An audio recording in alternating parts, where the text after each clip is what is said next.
Om Shanti.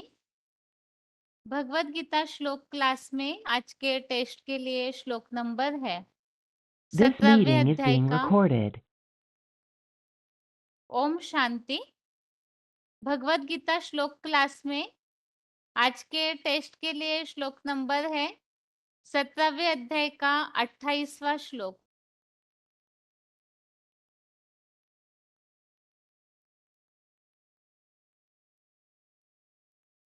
Fourteen का श्लोक number 14। और पहले तो पॉइंट्स बताइए।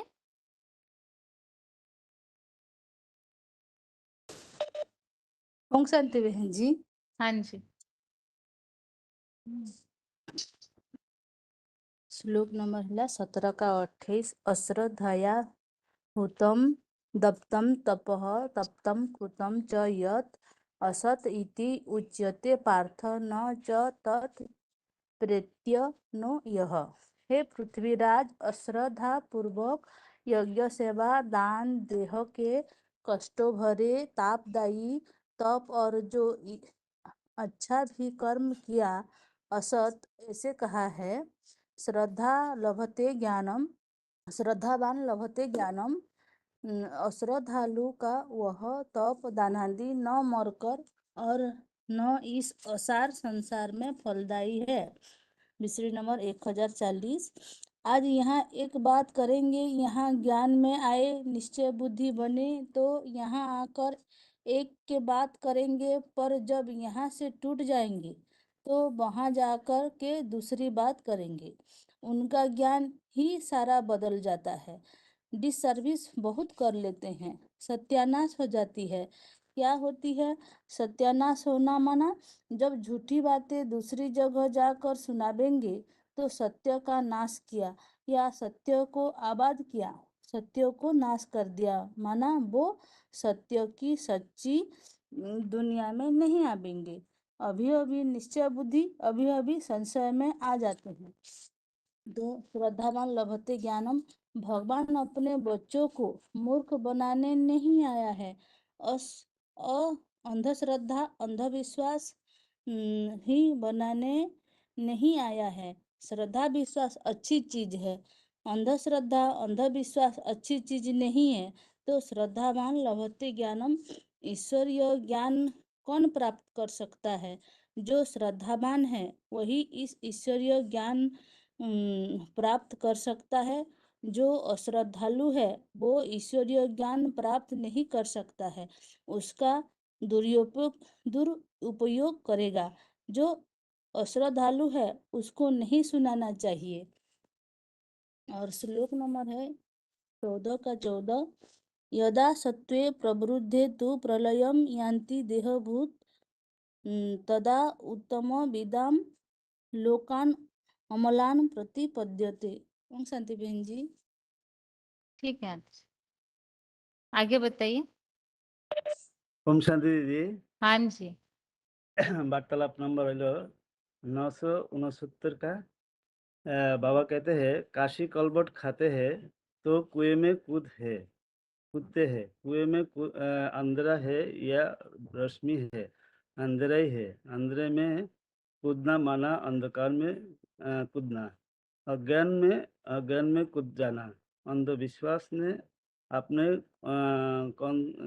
को नष्ट कर देना, लेकिन विश्वास पूर्वक करते हैं। भल अंधविश्वास है तो भी इतना फायदा होती है कि पूर्व जन्म के पाप भस्म हो जाते हैं।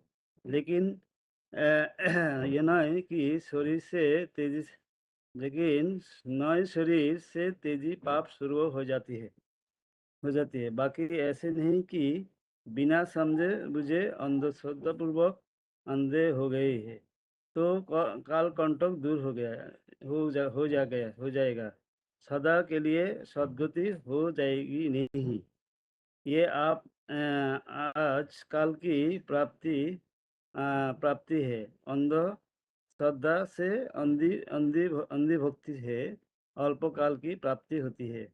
सदाकाल की प्राप्ति स्वयं भगवान आकर प्राप्ति कराते हैं। जो अभी संगम युग में कर रहे हैं उस भगवान को भी 100% पहचान चाहिए। ऐसे नहीं कि किसी परीक्षा आई तो मीठी-मीठी बोले की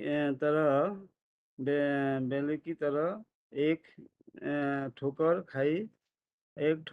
खाई और माया की ओर दूर टूट पड़े, तो कहेंगे अंधश्रद्धा में चल रहे। ये रुधिर की शूटिंग यही चल रहे है।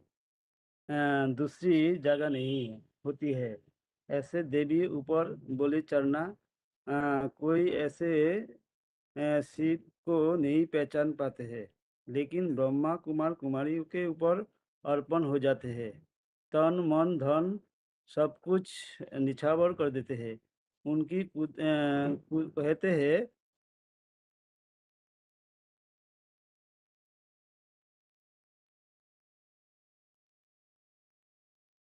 वो भी आंखें बंद कर देते हैं। देवी के ऊपर अर्पण होती है। अभी अंधश्रद्धा है। देवी उसे अल्पकाल की प्राप्ति हो सकती है, सदाकाल की प्राप्ति नहीं हो सकती। सदाकाल प्राप्ति तो एक हुए परम पिता परमात्मा होती है। वो विवाह अंध बचपन में ही शादी कर देता है। भगवान बाप भी आते हैं तो कोई तो ऐसे है जो बच्चे समझदार नहीं हो पाते और अर्पण कर देते हैं। बालपन ही में अर्पण कर देना अर्थात कम से कम बुद्धि में उस ज्ञान आए तो कुछ ना कुछ श्रद्धा विश्वास से तो अर्पण कर अच्छी बात है। ओम शांति दीदी। और ये श्लोक है 28 का जो श्लोक बोलो दीदी। हाँ जी। अंधश्रद्धा हुतम दत्तः त्रपः तृप्तं कुतं च यत असत इति उच्यते प्रार्थना च तत् प्रेतनो यह। और 14 यदा सत्त्वे प्रविद्ये तु प्रलयं याति देहभृत् तदा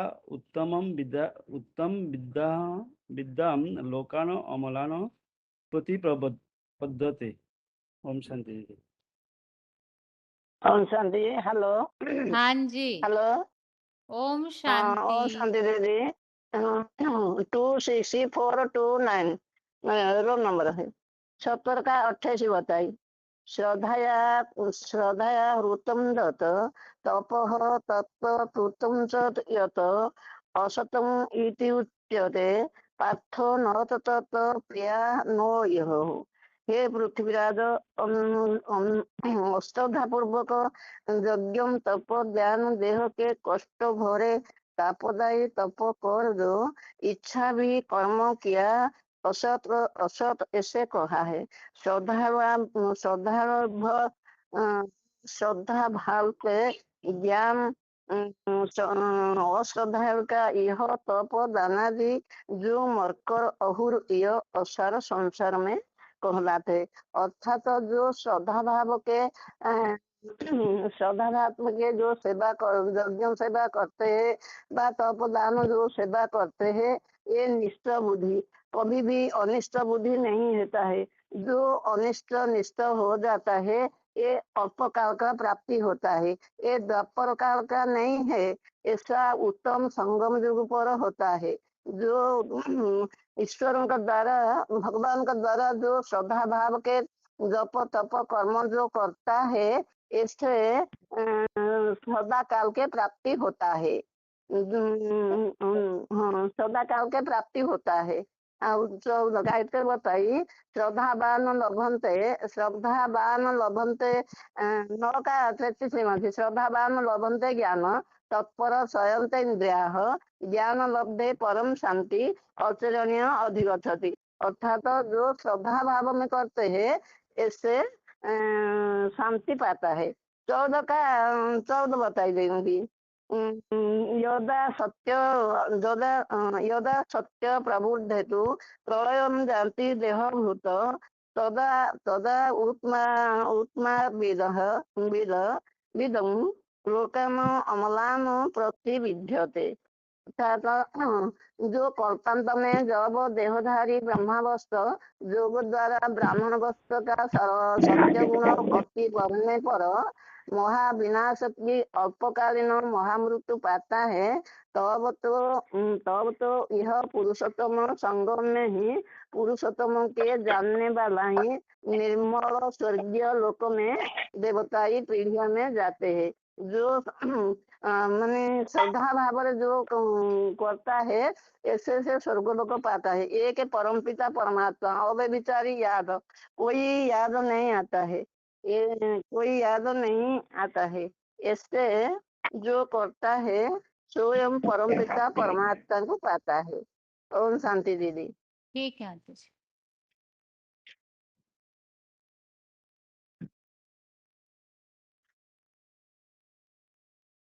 आगे कुछ फोन अनम्यूट किए हैं।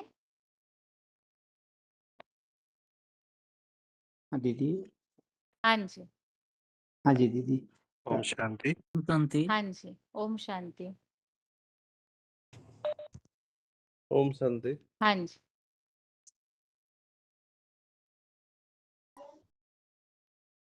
हाँ जी ओम शांति। हाँ ठीक है। अभी प्रश्न यह है कि यहाँ 17वें अध्याय में शुरू का श्लोक और अंतिम श्लोक, शुरू में जो स्टार्टिंग में श्रद्धा भावना के प्रसंग में बातें चल रही है और अंतिम श्लोक में जो सार बताया है, इनका क्या कनेक्शन है और हमें पुरुषार्थी जीवन में इस अध्याय से क्या सीख लेनी चाहिए, क्या समझना चाहिए? इसमें शुरुआत में यही बताए हैं, मतलब गीता श्लोक बताया गया कि जो भी हम श्रद्धा भाव हो करके हम एक परमात्मा से सुनेंगे तो हम जो है से सात्विक स्टेज में सुनेंगे तो अच्छा हम उच्च प्राप्ति करेंगे। और श्रद्धा भाव जो श्रद्धा भावना से सुनते हैं अच्छी तरह से भगवान को पहचान करके, तो वही उच्च पद का प्राप्ति करते हैं।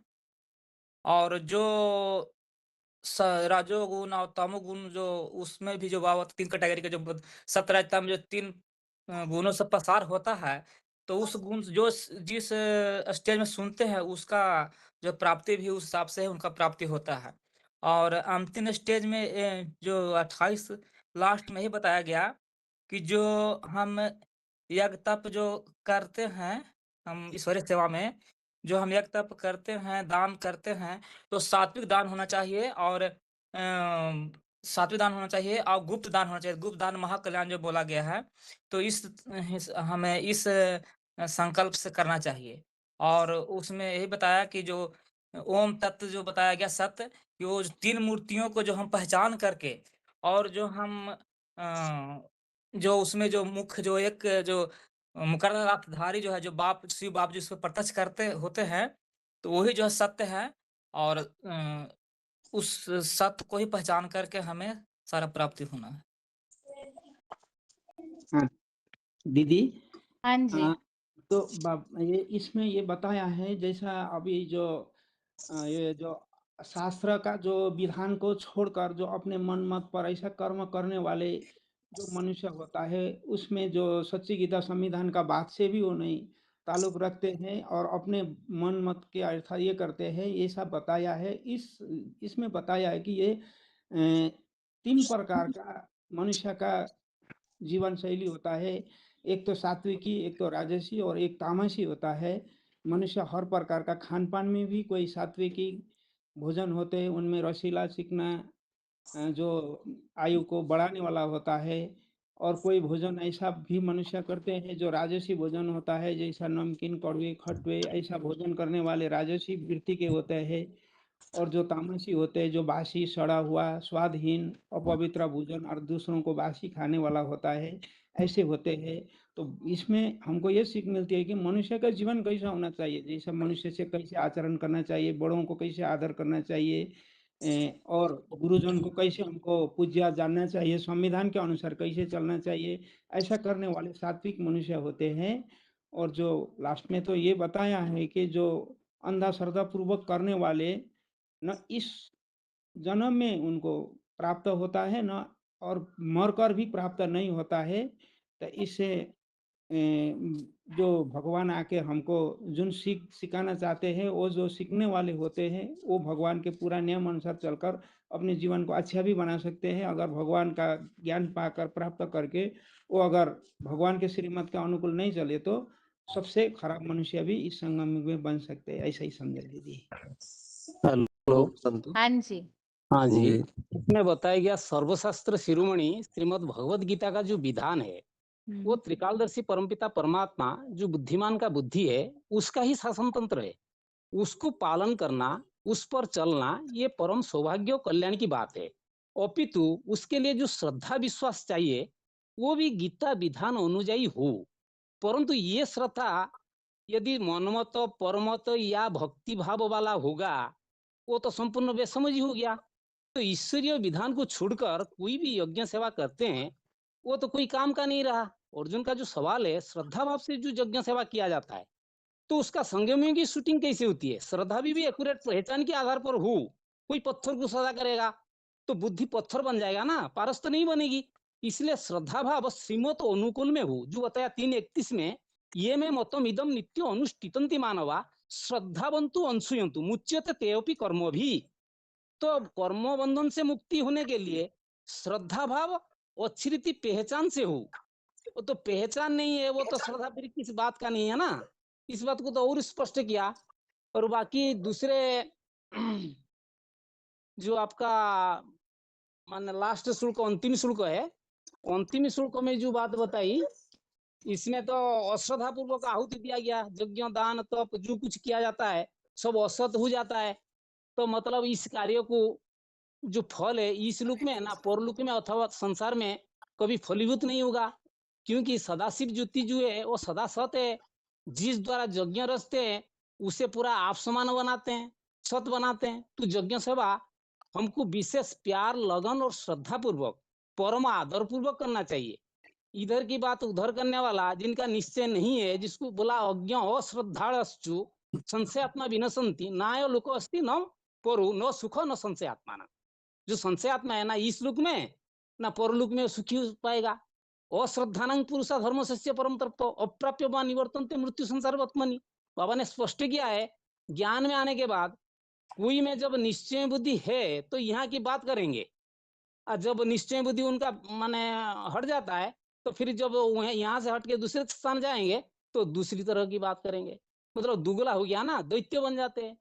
तो ज्ञान बदल जाता है, माने सर्विस के जगह डिसर्विस हो जाता है, सत्यानाश हो जाता है। माने सदगुरु का निंदक ठोर न पावे। भक्ति मार्ग में तो काशी करवट खाते हैं, चलो वो तो जानते नहीं है, श्रद्धा भावना उनके आधार पर उनको कुछ मिल जाता है, एक जन्म के लिए मिल जाता है। वहां ने बताया फिर जो नए सिर से पाप तो फिर नहीं बनेगा। तो मतलब पूरा विनाश नहीं हुआ ना। श्रद्धा करना ये अच्छी बात है, नो डाउट, परंतु अंधश्रद्धा अंधविश्वास ये आत्मघात जैसे बन जाता है। तो अल्पकाल की प्राप्ति वो तो कुछ भी नहीं है। सदा काल की प्राप्ति के लिए परमपिता परमात्मा आगे जो इस टाइम संगम युग पर जो श्रद्धा भाव की बात बताई है वो श्रद्धा भाव हमको एक्यूरेट पहचान के आधार पर होना चाहिए। तब तो जाके माया जैसे बताया 12:2 में मायावश्य योमा नित्य युक्त उपासता श्रद्धया परोयुपतास्ते में युक्त तमामता।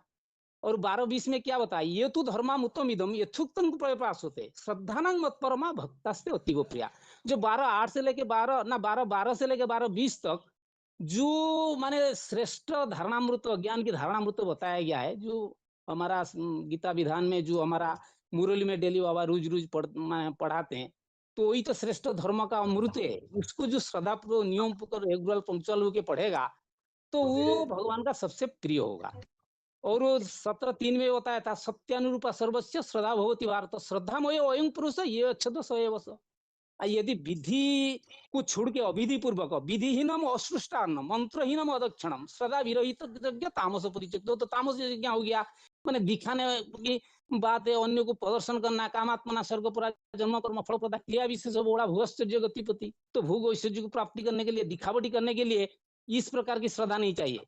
श्रद्धया परया तप्तं तपस्य त्रिविधे नर अफलाकांक्षी यज्ञ सात्विक परिचक्यते। सात्विक यज्ञ उसको कहा जाता है जिसके कोई प्रकार फल या कामना इच्छा नहीं रखता। माने कर्मण्यवाधिकारस्तु मा फलेषु कदाचन कर्मण्यवाधिकारस्तु मा फलेषु कदाचन मा कर्म फल हेतुर्भूमा संगतेषु अकर्मणि। कोई प्रकार की कामना इच्छा नहीं करना चाहिए।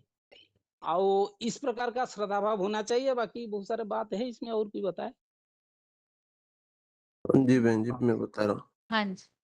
जी। श्रद्धा त्रय विभाग योग में सार में बता रहा हूँ कि इसमें एक तो बताई कि जो श्रद्धा भावना जो है संगम युग में जो हम सब ब्राह्मण हैं, तो उनकी कैसी शूटिंग हो रही है। जो यज्ञ सेवा करते हैं, दान करते हैं, तपस्या करते हैं, जो आहार लेते हैं, भोजन हमारी किस अवस्था की दर्शाता है ये बात यहाँ पे बताया गया है।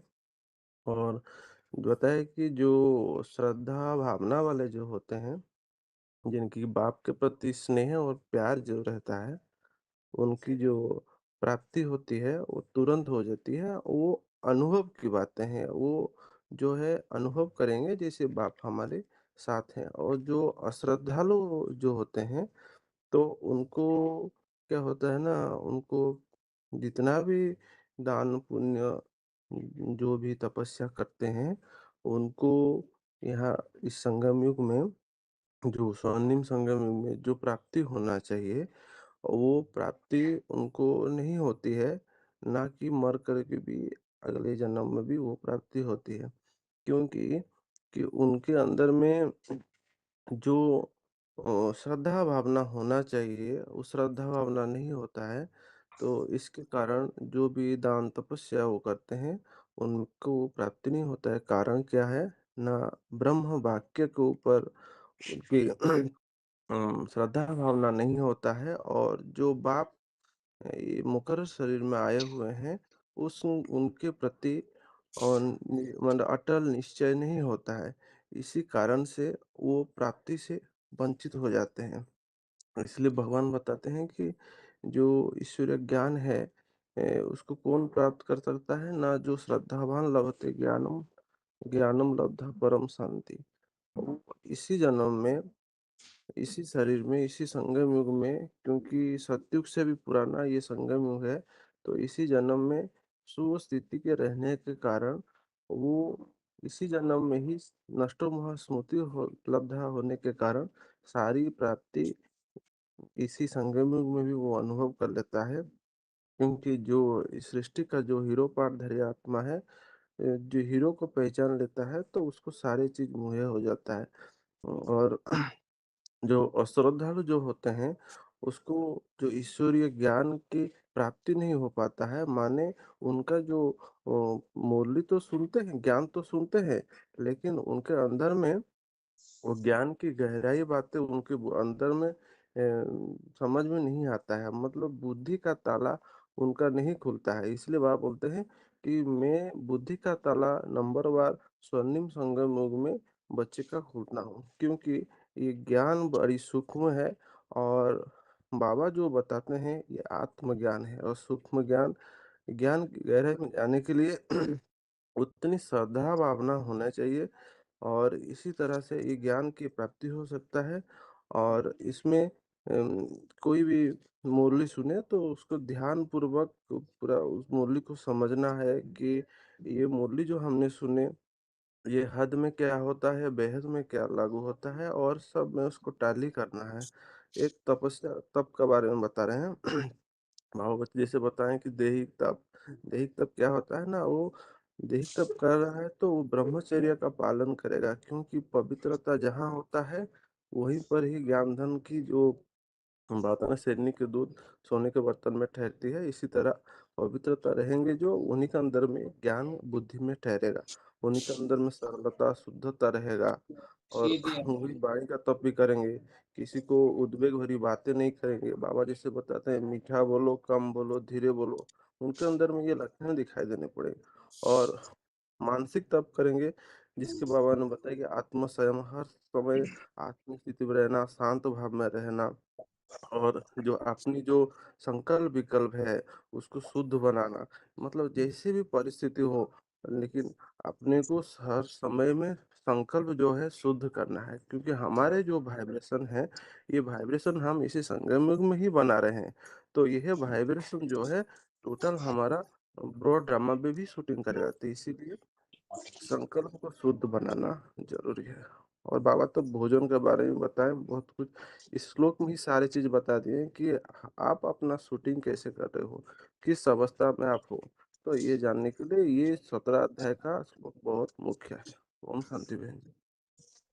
ओम शांति। हाँ जी। हाँ, ये 17 अध्याय में जो बताया है, अभी बच्चे ये समझना है, ये कलयुग अंध है और इसमें जो भी हमारे आमने-सामने मिलते हैं या जिसके साथ संग करते हैं, ये सब तामसी बुद्धि वाला है। तो मनुष्य ये सोचते हैं कि अ, हम यहाँ से मुक्ति कैसे पाएँ? तो मुक्ति पाने का मार्ग क्या है? किससे मुक्ति मिल सकता है? तो उसके लिए मनुष्य जीवन शुरुआत से लेके आज तक उसके लिए प्रयत्न करता है। तो यहाँ संगम युग में भगवान आत्माओं से परे जो परमात्मा बनकर अपने गीता ज्ञान बताते हैं। तो गीता पहले भी तो पढ़ते थे तो क्या उसको रट्टा लगाते हैं, ना कोई उसके अर्थ को गहराई में जानते थे।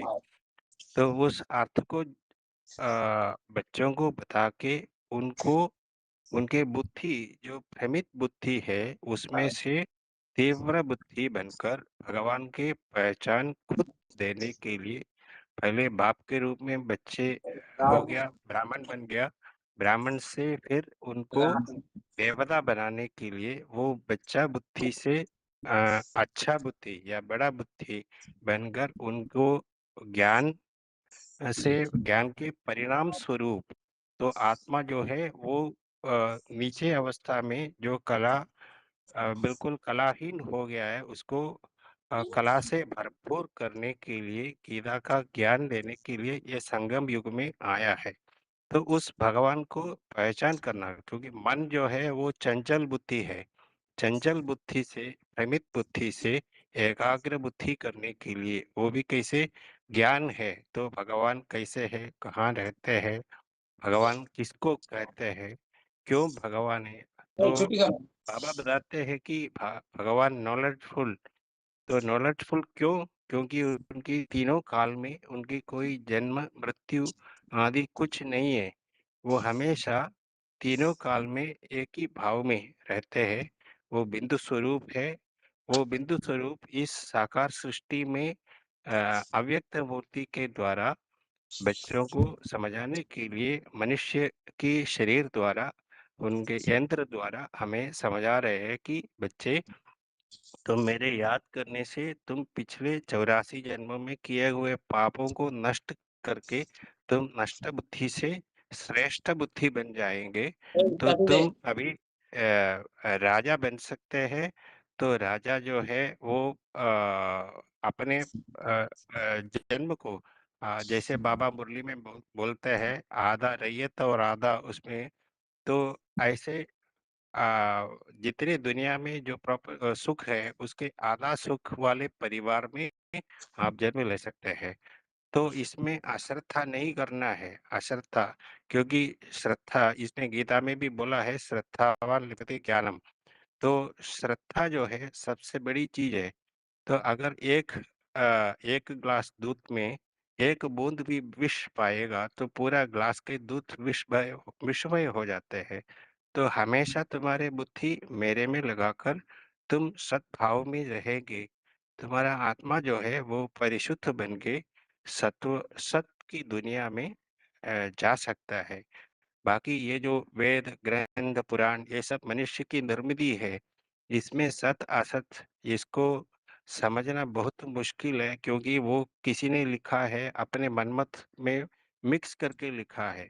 तो इसमें कोई ज़रूरी नहीं है। जैसे बाबा बोलते हैं आज की दुनिया में बच्चे पढ़ते हैं स्कूलों में तो उनको लास्ट में जाके कोई अच्छे कमाते हैं, कोई कम कमाते हैं, लेकिन कमाने वाले जो है वो उसको मिलता है, नहीं मिलता है, वो भी आजकल पता नहीं है क्योंकि ये कलयुगी दुनिया है। यहाँ तो एक भगवान की बुद्धि में जाने से, उनके श्रीमत पे जाने पे आत्मा जो है, वो आत्मीय प्रभाव में आके अपने पूर्व जन्म की जितने भी सिंस है उसको नष्ट करा के अपने तीव्र अग्नि में जलन करके आत्मा को योगाग्नि में और सहयोगी प्रभाव में आत्मा जो है ऊपर उठते हैं, तो उनकी जो प्रभाव है वो बाप जैसे बच्चे, तो बाप को प्रत्यक्षता करने वाले बच्चे बन सकते हैं। ये आध्यात्मिक विश्वविद्यालय के नाम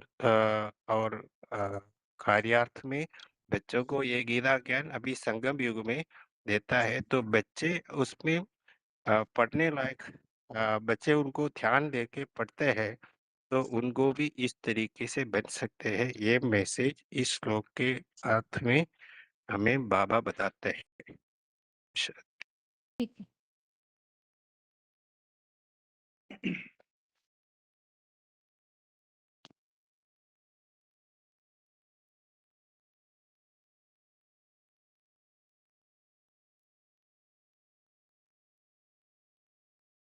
आगे श्लोक में बात आई है, यज्ञ की प्रक्रियाएं जो है वो मौन होकर की जाती है। मौन होकर करना मतलब क्या?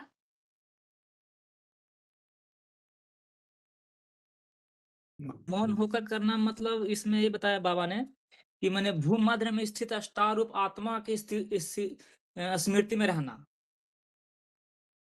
आत्म स्थिति में रह करके ही बाप को याद करना, यही जो ऐसे मौन भाव का एक मतलब शुभ भावना है। मन की संकल्प भी नहीं चलना। हाँ। ठीक है। अवज्ञा पूर्वक दान देना मतलब क्या? अवज्ञा पूर्वक दान देना माना कोई को अभी जैसा कोई कुपात्र होता है और जो दान भी दिया जाता है उनको देखता है ना, इनको हम दान दिया तो फिर वापस मिलेगा नहीं मिलेगा, और इसको दान देकर क्या फायदा, ऐसा शंका करके किसी को दान देता है ना, तो इसीलिए मतलब बोलते स्वार्थ हैं। पूर्वक दान करना, ऐसा अवज्ञा पूर्वक मतलब हो गया दीदी की जो गीता शास्त्र के विधान अनुसार जो श्रीमत है उस श्रीमत के अनुसार दान न देना, कुपात्र को दान देना, जो श्रीमत बाबा देते हैं उस अनुसार से जैसे पात्र को दान देना वो वैसे देना चाहिए। और अवज्ञा पूर्वक दान हो गया जो श्रीमत के विपरीत हम दान देते हैं उसका। अवज्ञा पूर्वक दान है जो देहभान में देते हैं, जिसके प्रति जो अपने देहभान को बढ़ावा देते हैं, वो श्रीमत अनुसार या आत्मा के प्रभाव में परमात्मा के प्रति नहीं देता है, तो वो किसी के जो देने वाले के मोटिवेशन को वो वैल्यू नहीं देते, नॉट गिविंग एनी इवैल्यूएशन, तो इसी के लिए बोलता है। अयोग्य रजो देश प्रधान। हाँ जी, बताइए बताइए। अयोग्य देश अदेश काल है, समय का कोई महत्व नहीं देना, माने अयोग्य पात्र तथा असम्मान पूर्वक अवज्ञा पूर्वक दान करना, माना श्रीमत के विधान को अवमान पूर्वक अवमानना पूर्वक जो करता है, बड़ापन दिखाते हैं, असम्मान पूर्वक दान देता है, यज्ञ दान करता है, तो दान नहीं, उसको दान नहीं किया जाएगा। सबसे बड़ा दान हमारा ईश्वरीय दान क्या है? ज्ञान दान। जब जिसको हम ज्ञान दान करते हैं तो पहले बात तो अपने को आत्मस्मृति में रहना, वो अपना नहीं समझना, ये कौन देता है ना, स्वयं त्रिकालदर्शी परमपिता परमात्मा ईश्वर का ये ज्ञान है, तो उसको श्रद्धा पूर्वक देना कि उस आत्मा का कल्याण हो। और हमको देखना देश, देश मतलब क्या है? ये तो भारत देश में सब लोग है, लेकिन देश मतलब ये है जिस देश को अर्थात जिस शरीर रूपी आत्मा को हम जिस शरीर धारण किया हुआ आत्मा, तो वो आत्मा के अंदर ज्ञान के प्रति श्रद्धा है नहीं है। जैसे बाप भारत देश, यहाँ से भारत मतलब भा माने ज्ञान का रश्मि में रत रहने वाला, तो अर्थात जिसको हम ज्ञान देते हैं उसका ये आध्यात्म के ज्ञान के प्रति रुचि है या नहीं है, इस बात को हमको नजर करके देखना। नहीं तो सामान्य ज्ञान दे देना, मतलब जस्ट बाप का परिचय, किंतु इतना समय नहीं देना। उसके बाद क्या, जो बाप का ज्ञान जिसके बुद्धि में नहीं बैठता है उसको छोड़ो, आगे बढ़ो। तो काल का महत्व है, तो इस अंतिम समय भगवान जब आते हैं कलयुग अंत में, तो इसी समय ही सबसे बड़ा दिव्य ज्ञान अलौकिक ज्ञान मिलता है। तो इसीलिए इस काल का महत्व को उनके सामने सम्मुख हम ये बात बताना कि अंतिम समय का महत्व क्या होता है। भगवान ही आते हैं, इस समय महाभारत महावारी रोज युद्ध लगता है, तो इस समय ही भगवान का ज्ञान मिलता है। और दूसरी बात है पात्र, जिस पात्र को देंगे वो पात्र सही होना चाहिए। जैसे कि बाबा ने बताया कोई भी दान दे दो, भिखारी को जानकार नहीं है आपका, उसकी पहचान नहीं है, वो लेके तो शराब बीड़ी में सिगरेट पिएगा, वो तो स्थूल दान हो गया। इसे ज्ञान दान जिसको हम देंगे वो पात्र ज्ञान के प्रति, ईश्वर के प्रति श्रद्धा भाव होना चाहिए, सत्य के प्रति उसकी लगन होना चाहिए। तो 2-4 बात अनौपचारिक तरीके से जब करेंगे, उसकी मेंटालिटी पता चल जाता है वो आदमी क्या है। तो इसी के आधार पर यदि परम श्रद्धापूर्वक निष्ठा रखने वाले को हम चुनेंगे तो वो सात्विक स्टेज बन जाएगा। इसलिए हमारा ईश्वरीय पढ़ाई का सबसे बड़ा महत्व है त्रिगुणमय सृष्टि के अंदर। तो सबसे पहला प्राथमिकता देना है सत्व प्रधान स्टेज की, क्योंकि शिव जो है वो सदा सत्य है। वो जिसको आगे बनाता है उसको आप समान बनाता है पहले। तो हमको सबको उसी स्टेज में जाना है। चाहे वो पुरुषार्थ करके जाएगा वो तो श्रेष्ठ आत्मा बन जाएगा। बाकी जो दंड विधान खा के जाएगा वो भी सात्विक स्टेज में जाएगा। जो मूल रूप आत्मा का मूल गुण धर्म है वही है सत्व स्टेज।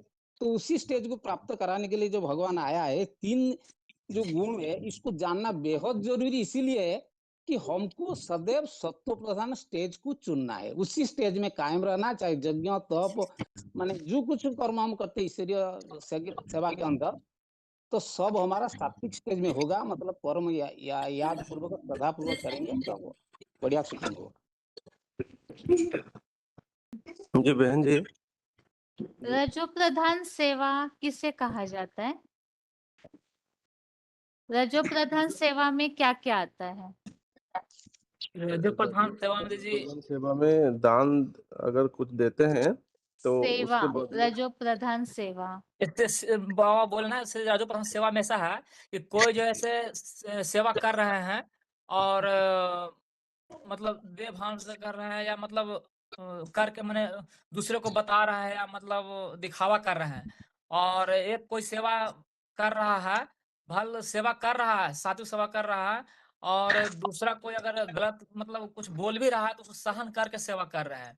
तो जो सहन करके जो सेवा कर रहे हैं वो सात्विक सेवा हुआ। और जो देवभान से कर रहे हैं, जो दिखावा कर रहे हैं, तो वो जो है सो तामसिक सेवा हो गया। कैसे पता चलेगा कोई सेवा में दिखावा कर रहा है? जी यहाँ जैसे पर भी बताया कोई मान सम्मान लेने की इच्छा करता है ना दीदी, हम्म? मान मान सम्मान सम्मान लेने की इच्छा करते हैं, हाँ। ठीक लेने है। की इच्छा करता है, बदले में उनको कोई रिटर्न दे, ऐसा भाव से वो सेवा करता है। वो मान सम्मान लेना ऐसा भावना रखते हैं कोई कोई। जो लेने वाला है उसके माइंड में अगर देने वाले के भाव में उनको प्रति कोई अच्छे भाव आ जाते हैं, तब तो वो समझ सकते हैं थोड़ा बहुत वो तो अच्छा कर रहे हैं। अगर उनके प्रति भावना, तो ये बाबा मुरली में भी बोलते हैं ना, जो अगर इससे मेरे ले लिया तो मैंने कोई ऐसे पाप किया, तो ऐसे दुखी अवस्था आते हैं, तो मतलब समझ लो वो उनकी जो दान है वो अच्छा नहीं है। तो हमारे साथ जो भावना है, तो भगवान भावना प्रधान है। भावना जो जैसे देते टाइम उसकी भावना है, जो देने वाले के प्रति जो भावना बनते हैं वो भावना ही प्रधान है। माने कर्म की जैसे दिशा, फल की माने इच्छा फल न करना, वही पहले देव त्याग सेवन मान प्रदर्शन मतलबी की करना, अपेक्षा करके यज्ञ क्या फल का कामना व इच्छा करना। जो हमारा क्या है, कोई प्रकार कर्म फल की इच्छा नहीं करना है। लेकिन यदि कोई कर्म का फल को इच्छा करता है, मैं इससे सेवा करता हूँ इससे कुछ मिलेगा, या कोई मधुबन देगा मेरा बड़ा नामचार होगा, तो बड़ेपन दिखावटी पपेंट शो, जिसको भी बताया था कामात्मनांग स्वर्ग परा जन्म कर्म फल प्रदा क्रिया विशेष बहुल भोगस्य जगतिपति।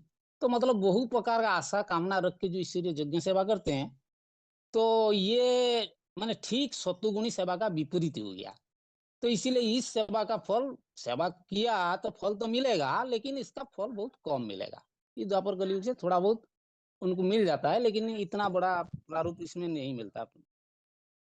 और ये ठीक तामस है। सेवा अभी आगे और फोन माताओं के अनम्यूट किए हैं। छोटे फोन से जो भी जुड़े हैं उनके फोन अनम्यूट है। अपना रोल नंबर बताते जाइए। डायल नंबर से जो भी जुड़े हैं। ଦୟାକରି रोल नंबर बताइए जो डायल नंबर से जुड़े हैं। ओम शांति। ओम शांति।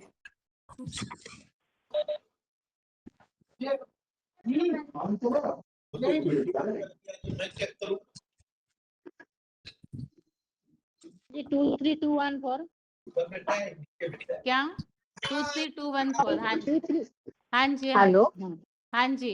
957 957 20291 कालिम्पोङमधून और दिदी 24/5 और 24/5 हाँ जी, और बताइए और किनका अनम्यूट है? ओम शांति। हाँ जी, 11,909 और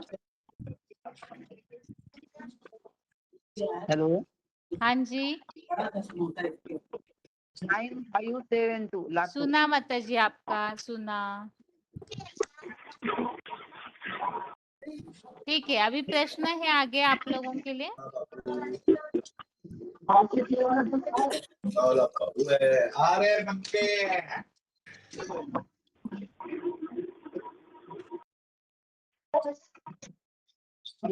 यहाँ बात चल रही है 17वें अध्याय में श्रद्धा भावना की।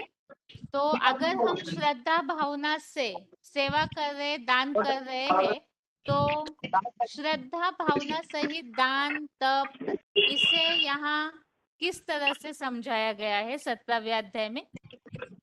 हमें कैसे पता चलेगा कि हम श्रद्धा भावना सहित यज्ञ सेवा कर रहे हैं, दान कर रहे हैं, तपस्या कर रहे हैं, पुरुषार्थ कर रहे हैं? वो कैसे हमें पता चलेगा?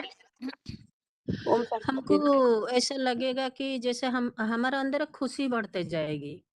हमारा अंदर ऐसे लगेगा कि हम जैसे हम खुश रहते हैं, दूसरा को भी जिसको सुनाते हैं वो भी खुश है, हम भी खुश है। तभी हमको लगेगा कि हाँ हमारा जो भी हमें जिसको समझा रहे हैं या सुना रहे हैं, जो भी है हमारा जैसे सत्व गुण है, क्या हमारा सत्व प्रधान स्टेज है। ओम शांति। जैसे कि इसमें बताते हैं, बोलिए बोलिए सतना के माता जी, बोलिए। जैसे 17 अध्याय में बताया गया है कि श्रद्धा त्रय विभाग योग। तो जैसे कि भावना भी है तो तीन गुणों से प्रसार होती है, सत्व रज तम, और उसमें 4 चीजें आती है, भोजन, यज्ञ, सेवा, दान, तप। तो जो भोजन जो बताया तो वो भी 3 प्रकार का है।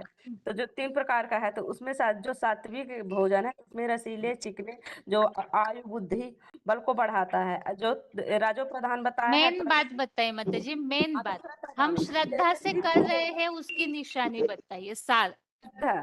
सात्विक श्रद्धा मतलब कि जो कि आत्मिक स्थिति जो सच्चिदा ध्यान के अनुकूल कर रहे हैं, श्रीमत के अनुकूल करते हैं, वो है सात्विक सेवा। और राजसी जिसमें इच्छा, मान सम्मान, आशा होती है, वो है रजो प्रधान। और तामसी है तो तामसी वो है कि जो खुद को भी मेहनत और शरीर को कष्ट देके करते हैं, दूसरों के लिए जो दुखदाई हो जाए, दुख हो जाए, वो तामसी है। जो खुद के लिए भी दुख और दूसरों के लिए भी दुख, तो ऐसी सेवा होनी चाहिए। जो बाबा कहते हैं खुद को भी खुशी मिले और दूसरे को भी खुशी मिले, वो सात्विक सेवा। और जिसमें खुशी ना बढ़े, ना खुद को ना दूसरे को, तो वो तामसी सेवा हो गई। हेलो हाँ हेलो जी, बहन जी, हाँ जी।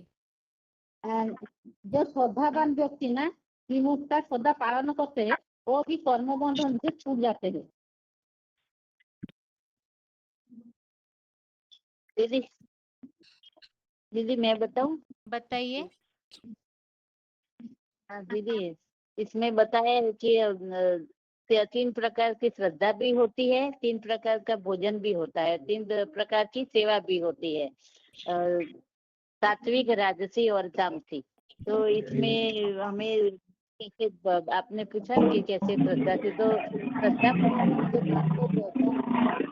आपको कैसा, जो बाप के जो बताया है, बाप ने जो गीता संविधान में जो श्रीमत अनुसार हम कुछ भी सेवा करते हैं तो हमें अंदर से खुशी होती है और हमारा भी कल्याण होता है और सामने वाले का भी कल्याण होता है, ऐसा हमें महसूस होता है। तो इसके ऊपर हमें पता चलता है कि हमारी सेवा सात्विक है या कैसी है, उसके ऊपर हम अनुभव करते हैं। हेलो दीदी। हाँ जी, बताइए लातूर के माता जी, बताइए। नाना जैसे जैसे युगानुकूल मतलब 3 प्रकार की सृष्टि होती है। माता जी देखिए, तो मूल जैसे जैसी प्रश्न, श्रद्धा है, माता जी 1 मिनट। यहाँ 17वां अध्याय हमारा पूरा हो गया है और हमारा लक्ष्य ये है कि हमने क्या सीखा 17वें अध्याय से।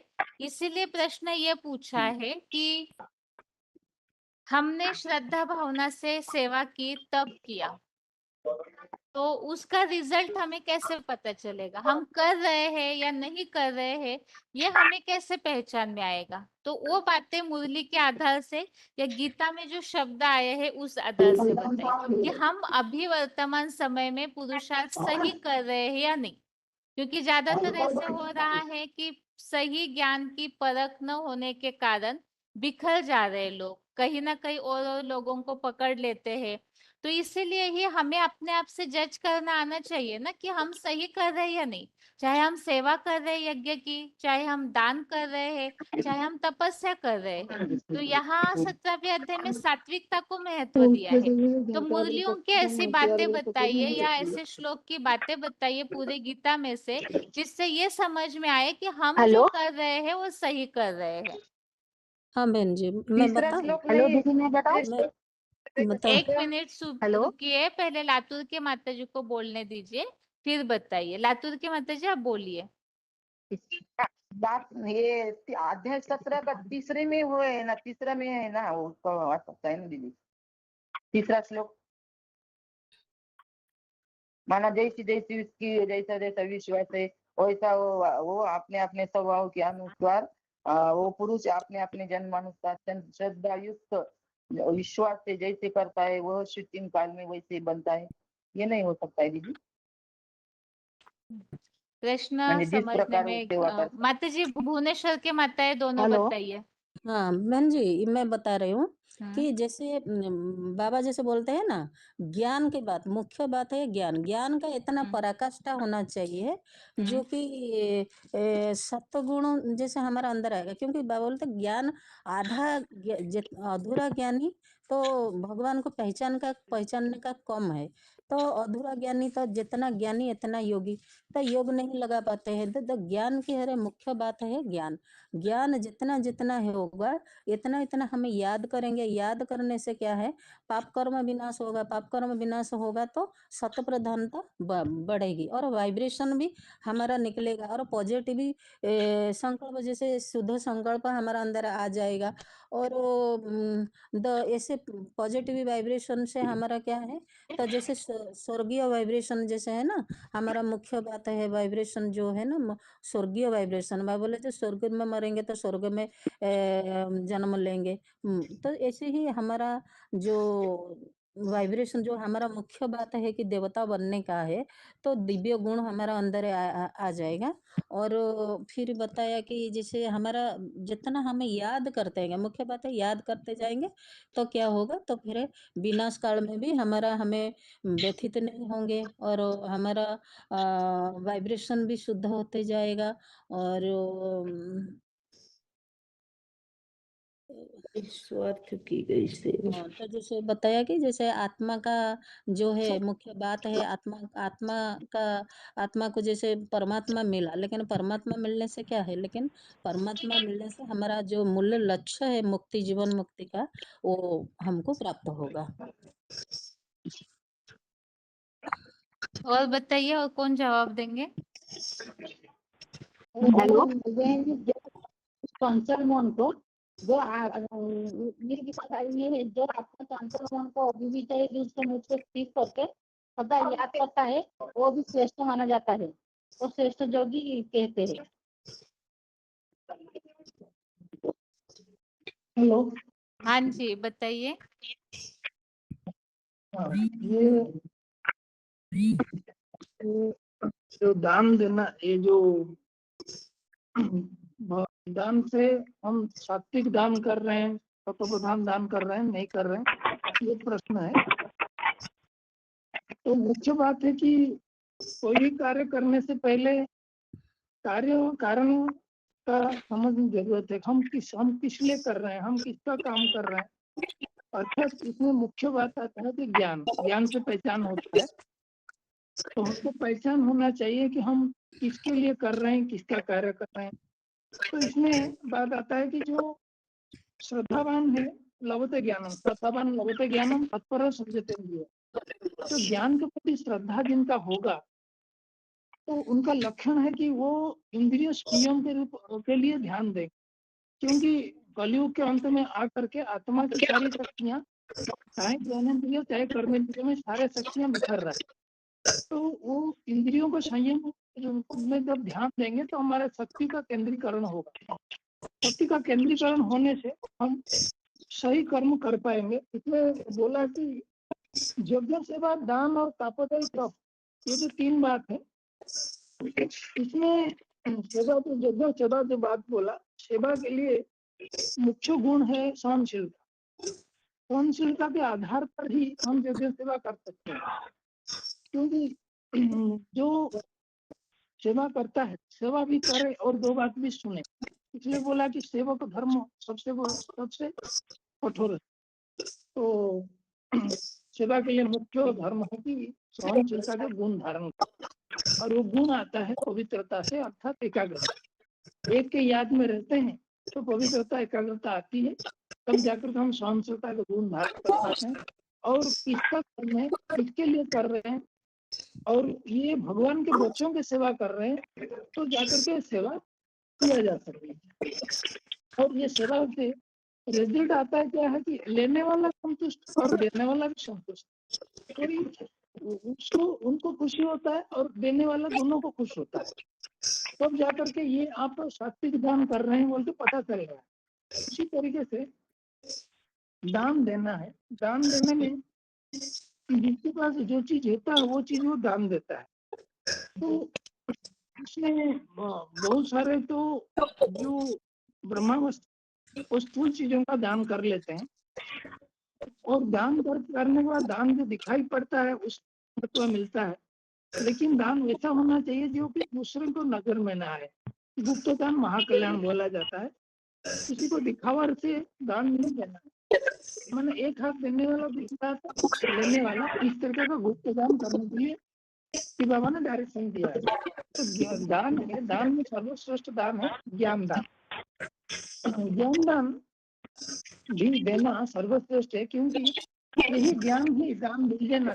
ज्ञान माना परमात्मा की पहचान, तो परमात्मा का बताया हुआ मार्ग और परमात्मा का बताया हुआ जीवन शैली जीवन धारण करने से कोई भी व्यक्ति जन्म जन्मांतर के लिए खुशी और सुख प्राप्त कर सकता है, शांति को प्राप्त कर सकता है, धनवान बन सकता है। तो ये जो मूल औषधि के रूप में परमात्मा देन चीज को अपना न मान करके परमात्मा का दिया हुआ चीज समझ करके उसका दान करने से वो सबसे श्रेष्ठ दान माना जाता है।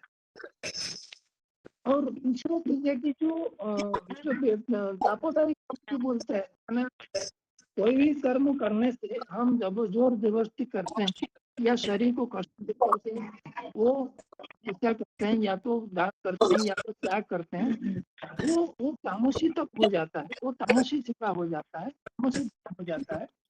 तो वो सत्व बनेगा, तामसी नहीं होगा। उसका आधार है हम पहचान, परमात्मा पाठ की पहचान, उनके लिए कर्म, और उनसे जो याद में रह करके कर्म करने से थकान होती है और थकान नहीं होती है। और जो बोलते हैं कि मोहब्बत से मेहनत नहीं होती, मोहब्बत न होने से मेहनत अनुभव होती है।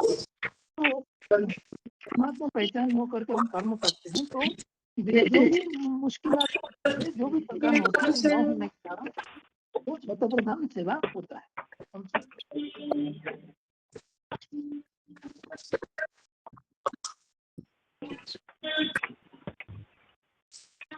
ठीक है, आगे और कालिंपोंग और अहमदाबाद। हेलो, हाँ जी, हाँ दीदी, कालिंपोंग। ओम माता शांति। जी एक मिनट सुन लीजिए, पहले प्रश्न सुन लीजिए। हाँ जी।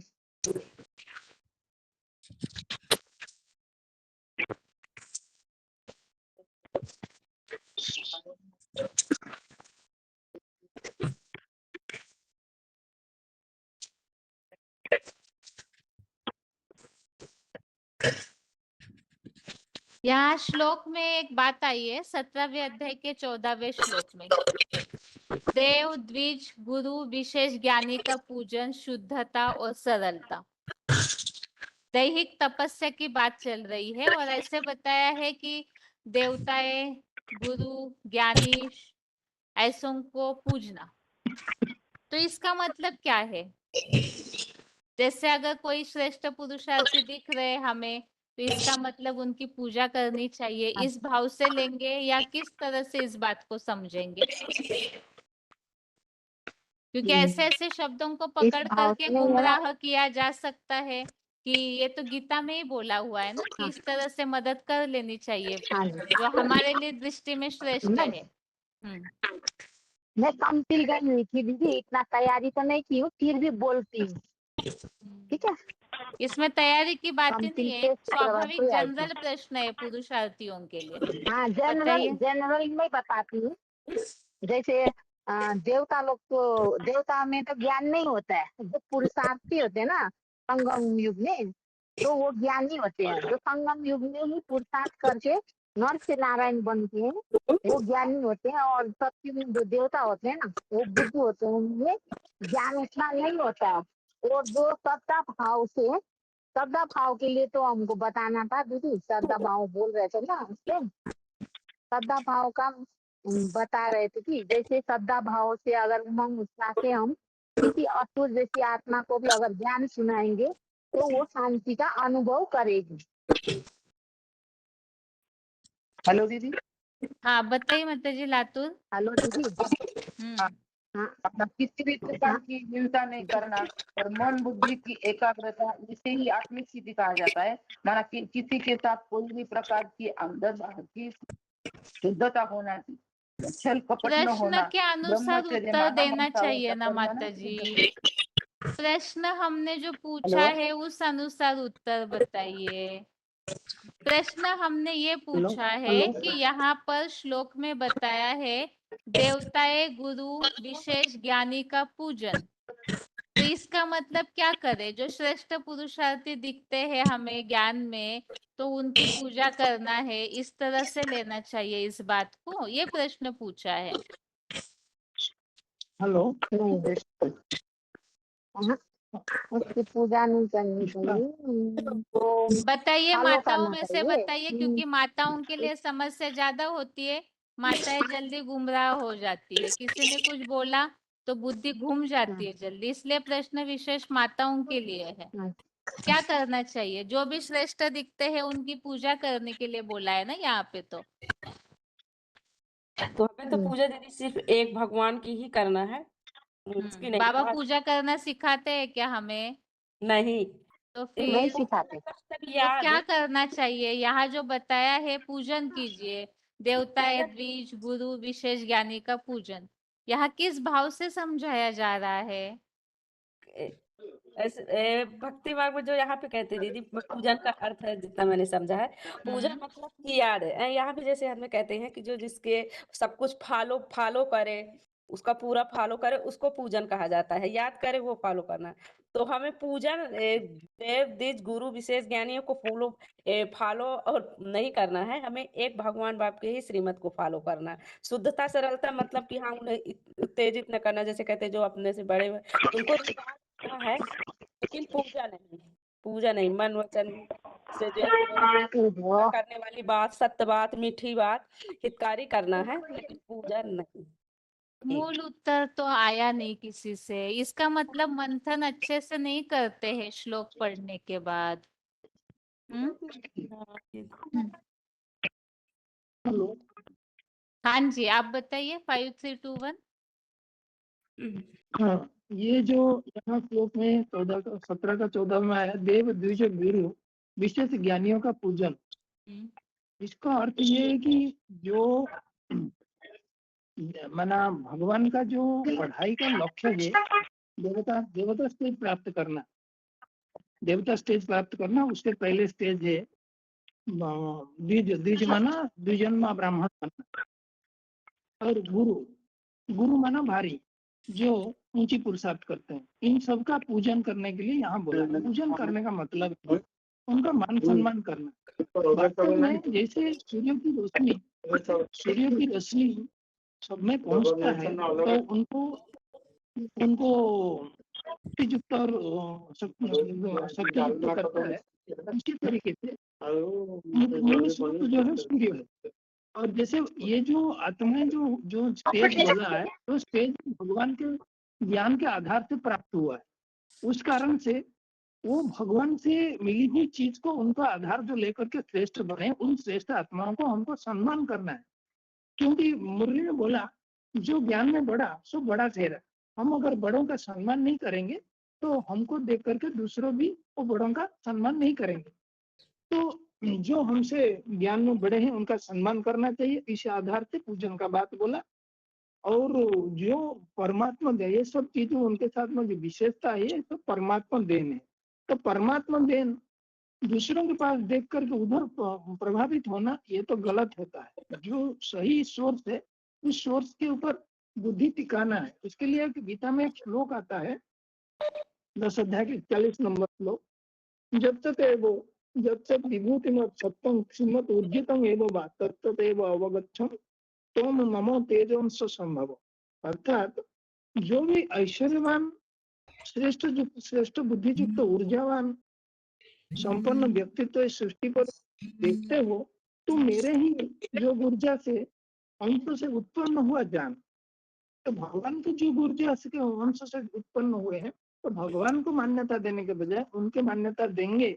यहाँ अगर मान्यता देंगे तो ब्रॉड ड्रामा भी उनको मान्यता देंगे और बुद्धि उनके पीछे भागती रहेगी।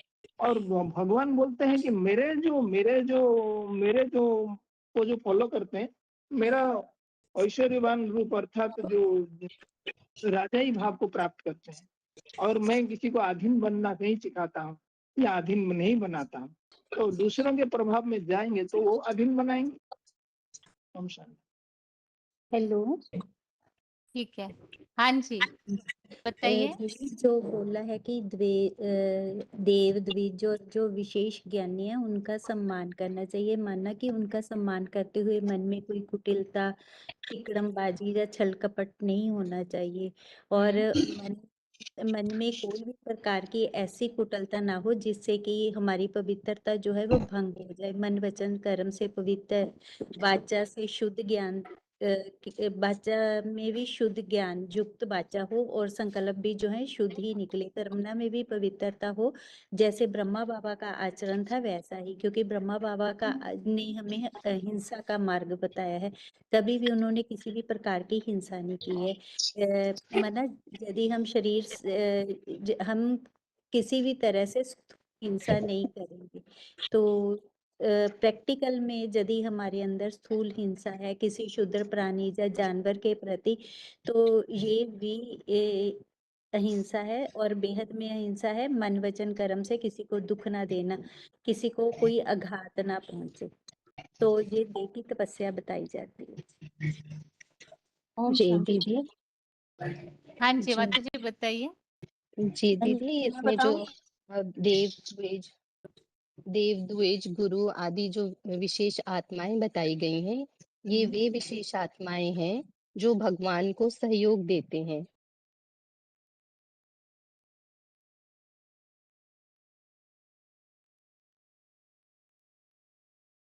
पर अगर वे पहला कदम उठाते हैं तो हमें भी उनका सहयोग देना चाहिए।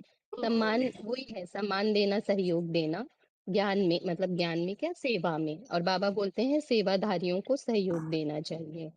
और जो इस श्लोक से गुमराह होते हैं कि इसमें तो बोला ही है जो विशेष ज्ञानी है उनका पूजन करना है, अगर हमने उनकी बात मानी तो क्या गलत है, वे भी तो ज्ञानी है। तो हम उन्हें ये बता सकते हैं कि बाबा ने मुरली में ये भी बोला है कि ब्रह्म कुमार कुमारियों की भी मत को मुरली से जज करना है। जी दीदी। और दीदी आपने ये जो प्रश्न किया था ना, सात्विक दान यज्ञ तप करने वालों की निशानी के श्लोक, वो बोलना चाहूंगी दीदी, कुछ लिख लिए थे फटाफट। जी दीदी, उनकी निशानी 2 का 47 में कर्मण्यवाधिकारस्ते, मतलब वो कर्म करेंगे, फल की इच्छा नहीं करेंगे। अगर हमें अपने आप को चेक करना है कि हम सात्विक दान यज्ञ तप कर रहे हैं कि, क्योंकि कितनी बार होता है कि दिखावा भी हम फील नहीं करते हैं दूसरों का, हमें अपने आप को ही चेक करना है, दूसरों को तो क्यों देखना है। तो हम अंदर में ये देखें कि फल की इच्छा हो रही है क्या। अगर कोई हमने सेवा की तो मतलब कि हमारी वो सेवा सात्विक नहीं है। फिर 1:18 के 9 में भी बोला है कि कर्तव्य समझ कर करना है, फल की इच्छा नहीं करनी है। फिर मन मना भव मत भक्तो, कि हम क्या हमारे संकल्प एक बाबा में समा रहे हैं कि और ढेर सारे दूसरे संकल्प भी चलते हैं। फिर एक ये भी आता है निर्माण मोहजित संग दोषा, मान और मोह रहित संग दोष को जीतने वाला, आत्मज्ञान में ही रमण करने वाला, गहराई से लगा हुआ, उसमें इस तरह की कई बातें बताई है। तो वो भी हम अपने आप को चेक कर सकते हैं। शांति और स्थिरता जो 2 के 71 में बताया है, वो बढ़ी है कि नहीं बढ़ी है। दैवी गुण है 16 का 1, 2, 3, उसमें से हमारे कौन-कौन से गुण बढ़ रहे हैं। और गीता विधान द्वारा, मतलब गीता की जो श्रीमत है, भगवान की जो श्रीमत है 17 के 11 में बताया है, तो उस अनुसार हम कितनी परसेंटेज में चल रहे हैं। अगर हमारा सात्विक दान यज्ञ तप होगा तो ये सारी चीजें नंबरवार और परसेंटेज वाइज हमारी अंदर बढ़ती ही जाएंगी। और जी दीदी एक बात ये कह रही थी कि हाँ मैंने अव्यक्त वाणी से मनसा सेवा, वाचा सेवा के भी जो ये 17वें अध्याय के आधार पर अव्यक्त वाणी के पॉइंट्स बहुत पहले निकाले थे मैंने, उसमें नंबर डाल दिए फिर अभी समझाने अनुसार। मुझे अगर ठीक है शाम दीदी, को थोड़ा मौका ये मिले तो। टॉपिक होने दीजिए पूरा। हेलो दीदी शाम को, अभी हाँ है ना जी उतना तैयार जी नहीं है, ठीक है। शाम हाँ को। जी हाँ जी। जी दीदी एक प्रश्न यहाँ, एक बात और हम बताना चाहेंगे। यहाँ मूल हमारा भाव ये है कि अगर निरीक्षण किया होगा तो जैसे जैसे समय चल रहा है वैसे वैसे गीता का अध्याय भी चल रहा है। जैसे विराट रूप की बात चल रही थी तो उस समय, और अभी जैसे 17वां अध्याय, जो जो भी स्थिति परिस्थितियां चल रही है उसी अनुसार ही हमारे गीता के श्लोक भी चल रहे हैं। तो इसीलिए ही पुरुषार्थ के हिसाब से हमें सतर्क रहना है। तो हम जो भी कर रहे हैं पुरुषार्थ, तपस्या, सेवा और दान और भोजन, तो ये हमारा सही है या नहीं हमें चेक करना चाहिए। प्रश्न यहाँ इसी भाव से है कि महाशिवरात्रि के समय इन सब बातों से गुमराह होना शुरू हो जाएगा। तो हमें सही रीति से, केवल यहाँ शब्दों को पकड़ करके आप बातों को रिपीट करके उत्तर नहीं दीजिए, लेकिन प्रैक्टिकल में हमें पूरा पता चलना चाहिए कि हम सही ट्रैक पे चल रहे या नहीं, सही रास्ते पे चल रहे या नहीं। तो ऐसे सॉलिड मुरली पॉइंट्स बताइए जिससे ये स्पष्ट हो कि हम जो पुरुषार्थ कर रहे हैं वो सही कर रहे हैं। एक उदाहरण बता रहे हैं, कल संगठन की मुरली में ये बात आई थी। बाबा ने बोला है जो सर्विसेबल होंगे तो उनको सेवा के लिए बुलावा आता रहेगा, इधर आइए उधर आइए। अब इस बात से भी कई बार लोग गुमराह हो सकते हैं। जो सर्विसेबल है तो कई ऐसे लोग हैं जो अलग अलग जगह जा जाके सेवा कर रहे हैं, तो लोगों की बुद्धि में भावना बैठ जाती है कि ये तो सेवा कर रहे हैं तो हमें जाना चाहिए। बाबा ने तो बोला है सर्विसेबल को बुलावा आता है। तो गहराई न पकड़ने के कारण सेवा ही है वो, लेकिन ट्रैक गलत है, रिजल्ट गलत आ रहा है। लेकिन फिर भी सही पहचान न होने के कारण अगर हम ऐसों के पीछे सेवा में जाते हैं तो वो फिर तामसी सेवा हो जाएगी और शूटिंग भी खराब हो जाएगी। तो ऐसे ऐसे पॉइंट्स है जिससे गहराई से न समझने के कारण हम गलत रास्ते पे जा सकते हैं। तो ऐसे मुरलियों के पॉइंट्स बताइए जो 17वें अध्याय में बात चल रही है। तो कैसे पता चले कि हम जो भी कर रहे हैं पुरुषार्थ तो सही कर रहे हैं। हेलो जबलपुर के माता जी बताइए एक बार। हाँ बहन जी, ओम शांति। हम्म, मुरली में बाबा ने बोला है कि जो आपने अभी ये देव द्विज गुरु विशेष ज्ञानी का पूजन और शुद्धता पूछा है, हम्म, तो उसके लिए कि अगर जो एडवांस में भी हम देखें कि कोई ज्ञानी मतलब बहुत अच्छा है, उसका व्यवहार भी बहुत अच्छा है, वो बहुत ज्ञानी भी है, वो बहुत सेवा भी करता है, तो उसको भी बनाने वाला कौन है? भगवान ही तो बनाने वाला है ना। तो वो भगवान के ज्ञान से ही तो उतना अच्छा बना है, तो उससे प्रभावित नहीं होना है और उसको एक आत्मा के रूप में देखें। तो जैसे इसने बताया है कि मन बुद्धि से स्टार आत्मा की एकाग्रता का तप अलग बात है। अगर जो हम उसको आत्मा के रूप में देखेंगे तो वो हमारे मन में वो बात नहीं आएगी कि ये इतना अच्छा है, इतनी अच्छी सेवा कर रहा है और इतना अच्छा कैसे है। तो हमें उसके ऊपर प्रभावित नहीं होना है, माना आकर्षित नहीं होना है। उसको एक आत्मा के रूप में देखना है कि उसको बनाने वाला एक भगवान ही है और कोई नहीं है। बहन जी इतना ही बोलना चाहूंगी। ओम शांति। भद्रक के माता जी बताइए। ओम ओम शांति। हमें यहाँ 17 अध्याय में जो लास्ट में श्लोक हम पढ़े ओम तत्सत, हम्म, तो ओम तत्सत माना हमने पढ़ा ओम माना माना ओम माना परम ब्रह्म के लिए बोले। और जो तत्व माना ब्रह्मा के मुख से जो वाणी निकला, अध्यादेश, उपदेश माना मुरली, और सत माने वही ओम तत्, तत् माना वो मुरली, और सत माना यज्ञ, यज्ञ में यज्ञ सेवा करना माना मुरली के आधार से ही यज्ञ सेवा करना। यहाँ हम जो भी करेंगे, जो भी सेवा करें, चाहे माना यज्ञ करे, तप करे, दान करे, हमें यज्ञ की आधार से ओम तत्सत ये आचरण में लाना चाहिए। ये बड़ी बात है। और ऐसा अगर हम करेंगे, कल की मुरली में बाबा बोल रहे थे कि हमारे अंदर एक हल्कापन माना खुशी, जैसे कि हमने जन्म जन्मांतर बहुत सारे पाप कर्म किए हैं जिससे हमें बहुत भारी हो गए हैं हम। तो जो भी यज्ञ किया जाता है, चाहे भक्ति मार्ग में हो, यहाँ हम जो अविनाशी अश्वमेध रुद्र गीता ज्ञान यज्ञ कर रहे हैं, भगवान के सत्ता जो हमें इस यज्ञ सिखा रहे हैं, उसका मतलब है कि भक्ति मार्ग में लोग क्या करते हैं, जब उनके अंदर वो दुखी हो जाते हैं, पाप कर्म बढ़ जाता है, उनका खंडन के लिए सारे जो यज्ञ सेवाएं करते हैं, दान तप करते हैं। तो हमें यहाँ ओम तत्सत के आधार से जब हम वो करने लगेंगे तो हमारे अंदर काल बाबा बोल रहे थे एक खुशी और हल्कापन। जब हल्कापन हम महसूस करेंगे तभी हमें ये पता चलेगा कि हमारा जो पुरुषार्थ है वो ठीक चल रहा है। और तो बहुत सारे बातें हैं, जैसे अमृत वेले, बाबा बोले अमृत वेले उठना, और जो माना 4 घंटे की गाली बोल रहे थे बाबा, और नींद इतना ज्यादा नहीं आएगा, 4 घंटे में हम सारे जो नींद सो जाएंगे जितना हमें नींद चाहिए। और हल्का फुल्का माना आत्मा जब जब नहीं थकेगा तो हमारे अंदर थकावट भी नहीं आएगा। पर बाबा बोले जो सेवादारी बच्चे हैं ना, जिस वक्त उठाओ उनको, जहाँ चलो यहाँ चलो, रात के 12 बजे 1 बजे उनको उठाओ तो वो सेवा में लग जाएंगे। तो ये श्रद्धा है ना, जो श्रद्धा है, बाबा बोले श्रद्धावान लभते ज्ञानम। जो साकार में निराकार आए हैं उसको पहचानना ज्ञान के आधार से। और निश्चय बुद्धि विजयते के लिए बाबा बोले निश्चय बुद्धि माना जितना हमारे अंदर ज्ञान का पराकाष्ठा होता जाएगा, क्योंकि ज्ञान तो चटपटा अटपटा खटपटा है, वही बात कोई किसी तरह से बहुत सारे वही मूल्य की बात है, परंतु माने आत्मिक स्थिति ना होने के कारण, हमें माने श्रद्धा ना होने के कारण, वो जो साकार में निराकार आए हैं अव्यक्त मूर्ति, उनके प्रति श्रद्धा ना होने के कारण, श्रद्धा माना बाबा बोले याद, प्यार ना होने के कारण ज्ञान का डोज जो मिलना होगा, ज्ञान तो डोज देने वाले वो ही हैं। बाबा बोलते मैं ही पढ़ाता हूँ, वो तो ही देते हैं हमें ज्ञान, वो ही समझाते हैं।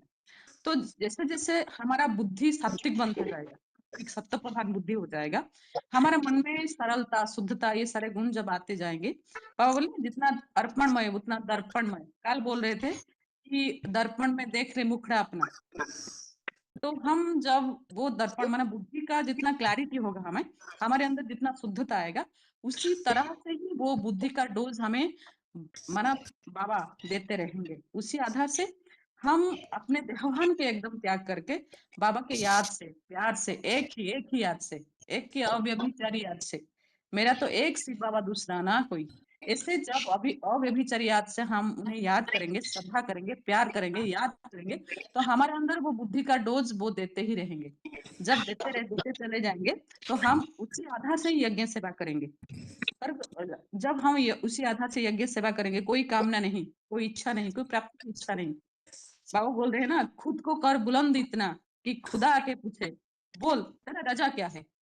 जब हम कर्म करेंगे तो फल तो हमारे लिए ले लेंगे, तो हम फल की इच्छा क्यों करें। तो इसलिए हमें कर्म करना है ओम तत्सत के आधार से। तब वो जब करते जाएंगे तो बाबा बोले कि तुम्हारे अंदर एक खुशी, एक हल्कापन, ऐसे तुम अंदर अंदर महसूस करते रहोगे, और उसके बाद जब कर्मातीत अवस्था हो जाएगा तभी तुम क्या करोगे ना, बाबा बोले अतीन्द्रिय सुख।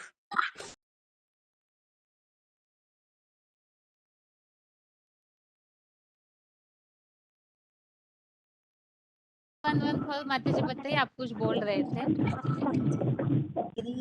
ये बोल सकते हैं कि बाबा जब आते हैं तो हमें ऐसी युक्तियां बताते हैं कि सांप भी मर जाए और लाठी भी ना छूटे। अहिंसा परमो धर्म का हमें पाठ पढ़ाते हैं कि लड़ाई झगड़ा जहाँ हिंसा नहीं करनी है। जो कर्म योगी होते हैं वो कुछ ना कुछ ऐसा कर्म करते रहते हैं जो ईश्वरीय सेवा में गिना जाता है। उनका एक सेकंड भी ईश्वरीय सेवा के बिना नहीं जाता। और वो व्यर्थ की बातें नहीं करते, उनकी खुशी लगातार बढ़ती है। उनका कार्य होगा कि देना ही हमारा कर्तव्य है, ये समझ के वो देते हैं और बदले में उपकार की इच्छा भी नहीं रखते हैं। गुप्त दान महाकल्याण के अनुसार उनका दान जो है वो सात्विक ही रहता है। जैसे कहते हैं नेकी कर कुएं में डाल, और गुप्त दान महाकल्याण। तो इस प्रकार से हेलो कोई भी हेलो की इच्छा। हाँ हेलो बताइए माता जी, 28,322 आप क्या बोल रहे थे माता जी? हाँ जी दीदी। दीदी ये सेवा के लिए तो ये है कि जैसे बाबा बोलते हैं ना कि मन में शांति आएगी, खुशी आएगी, और जो हमारा मन है वो भी स्थिर होगा। जो 17वें अध्याय के 27वें श्लोक में आया ना कि सेवा दान तप से मन की स्थिरता से ही करेंगे, और जैसे थोड़ी कमी भी होगी तो जैसे जैसे सेवा करेंगे तो हमारे अंदर भी स्थिरता आएगी। तो हमें पता चलेगा कि हम पहचान कर भगवान को याद करेंगे, मतलब उनकी मन की एकाग्रता से जब सेवा करेंगे तो हमारा उसके ऊपर प्रभाव पड़ेगा। तो जैसे बाबा ने कल की मुरली में भी बोला है ना कि जितना हम सेवा करते हैं तो दूसरों की सेवा करेंगे तो हमारा कल्याण ना हो, ऐसे तो हो ही नहीं सकता। जब दूसरों की सेवा करेंगे तो हमारा भी कल्याण होगा। जैसे कहते हैं बाबा कि सेवाधारी बच्चों को बाप याद करते हैं। जब बाप याद करेंगे तो उनकी तो ऊंची अवस्था होगी, तो चढ़ती कला होगी। बाबा कहते हैं चढ़ती कला तेरे बहाने सर्व का भला। तो तुम्हारे बहाने मतलब दूसरों का भी भला होगा। जब तुम दूसरों को ज्ञान सुनाएंगे तो उनका भी भला होगा, तुम्हारा तो होगा ही। और उसके अलावा दीदी फिर बाबा ने बोला है कि हमें कैसे पता, उससे हमारे सेवा के द्वारा हमारे पाप कर्म भी कटेंगे और हमारे पुण्य उदय होंगे। जिसके लिए बाबा ने बोला है ना कि हमें कैसे पता चलेगा कि हमारी सतो प्रधान अवस्था है या हम पावन बन रहे हैं। तो उसके लिए बोला था कि हाँ जी, दूसरी आत्माएं तुम्हारी तरफ आकर्षित होंगी, अपने आप खींची चली आएंगी।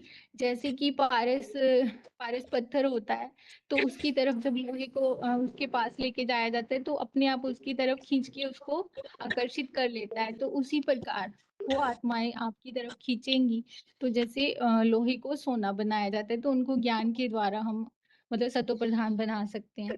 तो ऐसी बाबा ने सेवा के लिए बोला, मतलब सेवा हमें सेवा से ही ये सारी प्राप्तियां होती हैं। और दीदी एक आपने वो बोला था ना गुरु वो वाला देव द्विज गुरु वाला, दीदी उसका भी थोड़ा बताना चाहूंगी।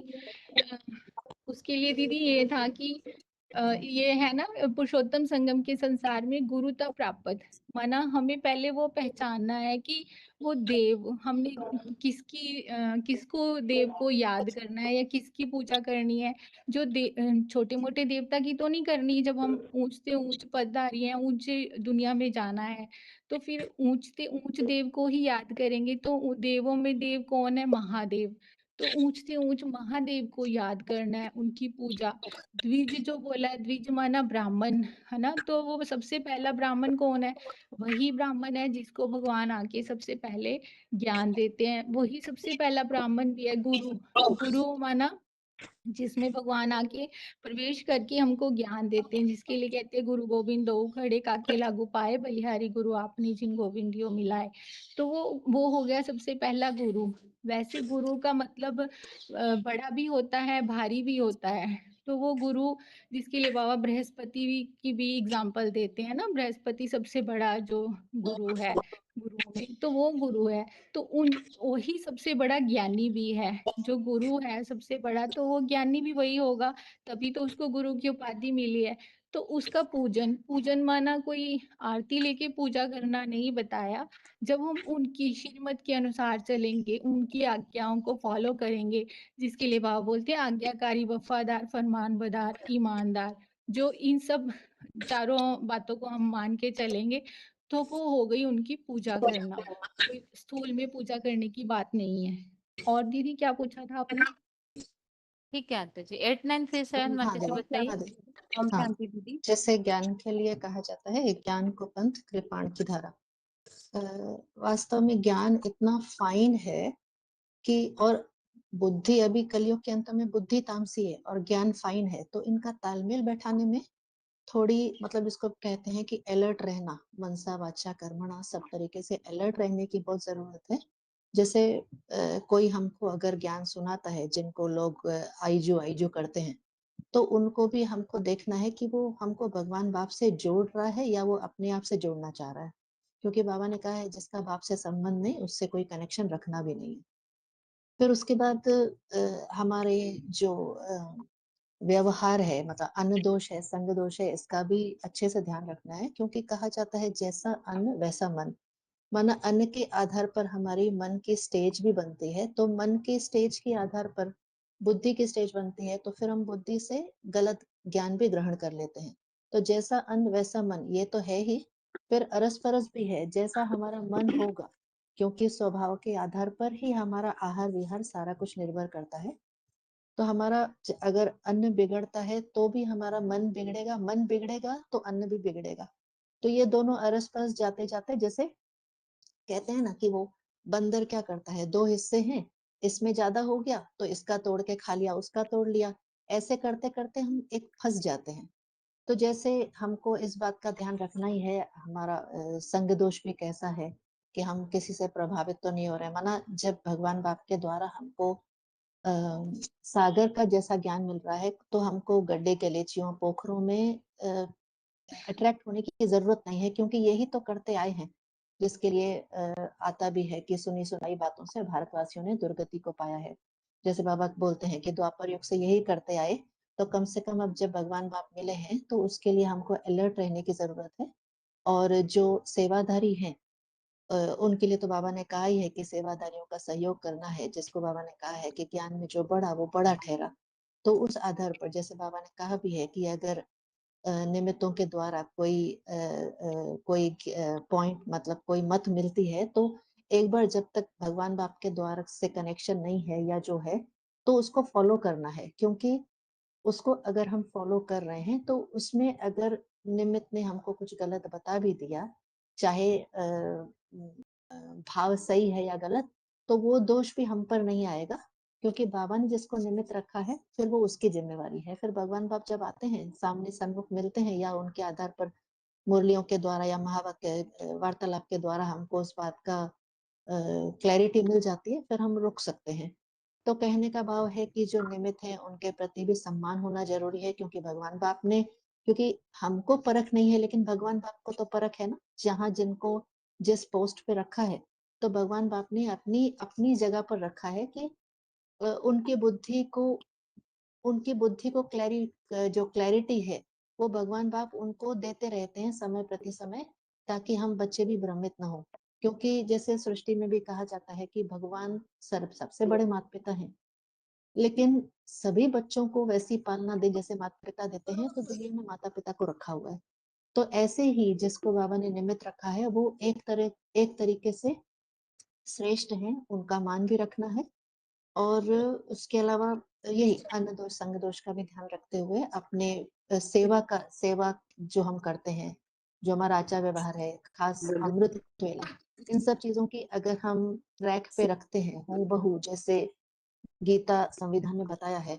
और हाँ, ये ब्रह्म भोजन की भी विशेष बात है ही। ब्रह्म भोजन को भी ग्रहण करते हुए मनमाना भव स्थिति रखते हुए, मन को स्थिर रखते हुए, माना जो स्थितियां परिस्थितियां आती हैं उसमें भी हमको प्रभावित न होकर, एक टिक होकर हमको ध्यान रखने से हमारा पुरुषार्थ अच्छा रहेगा, हम भटकेंगे नहीं।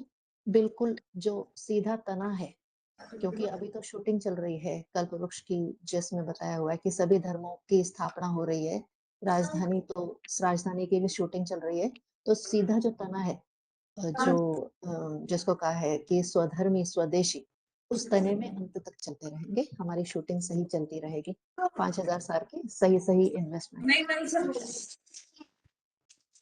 ठीक है आरती। हाँ जी दीदी, इसमें हाँ तो ये बोला जो श्रेष्ठ आत्माएं हैं, ज्ञानी तो हम्म और सर्विसेबल बच्चे, उनका रिगार्ड रखना है, किसी की श्रीमत पर नहीं चलना, जो बाप श्रीमत दे रहे हैं उसी अनुसार कार्य करना है। जैसे बाबा कहते हैं, जे कोई ब्रह्मा कुमारी की माता है भी उसको भी जज करना है। एक पुण्य में बाबा ने बोला कि एक को ही याद करना है, उसकी श्रीमत पर ही चलना है। जो अष्ट देव है भले वो सजाएं नहीं करते भी, उनको भी नहीं करना, क्योंकि एक ही मुकर्ररात है, बाप उस द्वारा ही मत देते हैं, उसको ही मानना है। सरल चित्त रहना है, जैसे कहते हैं सच्चे दिल पर सहारा आदि। जितनी सरलता होगी उतनी निर्मलता आएगी। और चलेगा बाबा को देखो पूरा पोता मेल भी देना है, सच्चाई सफाई से ही चलने वाले बनने का भी, और किसी के लगाव झुकाव में नहीं आना। जो यज्ञ तप बताए हम अपने को देख सकते हैं, जो बाबा की श्रीमत मिलती है उस अनुसार हम सेवा कर रहे हैं, उसी अनुसार हम दान कर रहे हैं, उसी अनुसार भी जो तन हो क्या कहते हैं कि भी आत्मिक स्मृति में ऐसे ही रहते हैं, जो कि सात्विक बताया है इस अध्याय में। तो जो श्रद्धा विश्वास बताया है कि वो 3 प्रकार से है भी, इसी अनुसार भी हम अपने आप को जज करते हैं। जैसे कि सेवा के लिए बताया कि अब अपने मान मर्तबे के लिए करते हैं फल की इच्छा लेकर। और जो भोजन के बारे में भी बताया कि हम कैसा भोजन ले रहे हैं, तो कैसी सेवा कर रहे हैं, तो शरीर की सेवा कर रहे हैं कि मानसिक सेवा कर रहे हैं, इस अनुसार हम अपने को जज भी कर सकते हैं।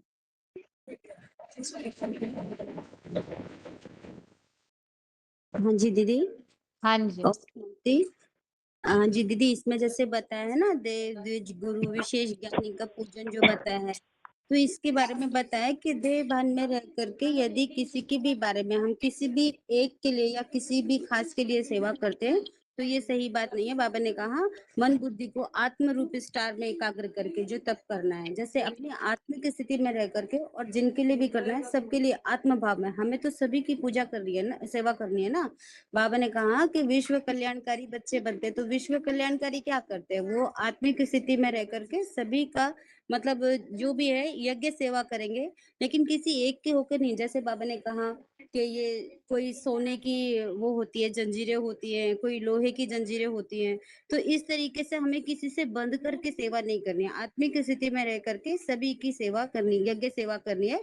और हम सेवा किसकी कर रहे हैं, शिव बाबा की सेवा कर रहे हैं। हम किसी एक के प्रति या एक के बंधन में बंधकर सेवा नहीं कर रहे हैं, है ना। तो जो किसी के भी लिए देह भान से किया जाता है उसको देहिक तप कहा जाता है, लेकिन मन बुद्धि आत्म स्टार में एकाग्र होकर के जो हम सेवा करते हैं वास्तव में वही यज्ञ सेवा होती है जो शिव बाबा के लिए की जाती है।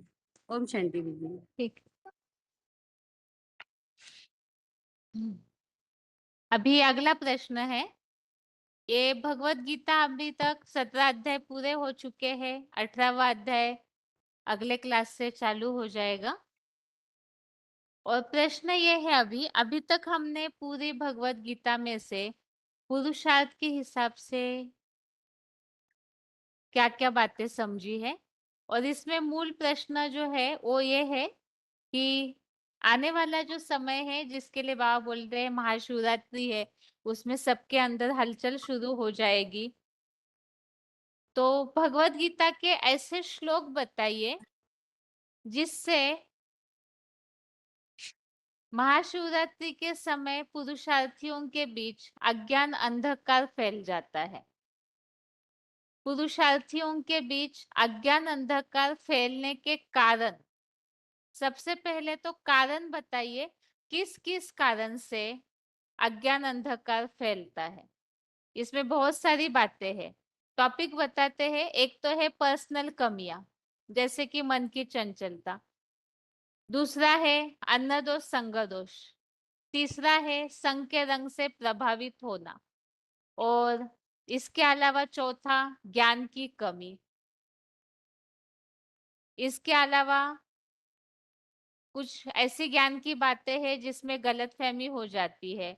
भगवान बाप के साकार रथ की यथार्थ पहचान न होना। तो ऐसे कुछ टॉपिक्स बता दिए हैं। आपको श्लोक बताने हैं कि पूरी भगवत गीता में अनिश्चय बुद्धि होने वालों के लिए भी श्लोक आए हुए हैं। तो ऐसे श्लोकों को ढूंढ के बताइए कि किस किस कारण से पुरुषार्थ की ऐसी कौन सी कमियां हैं जिस कारण से पुरुषार्थियों को अनिश्चय आता है और महाशिवरात्रि के अंधकार में जाने की संभावना बढ़ती है।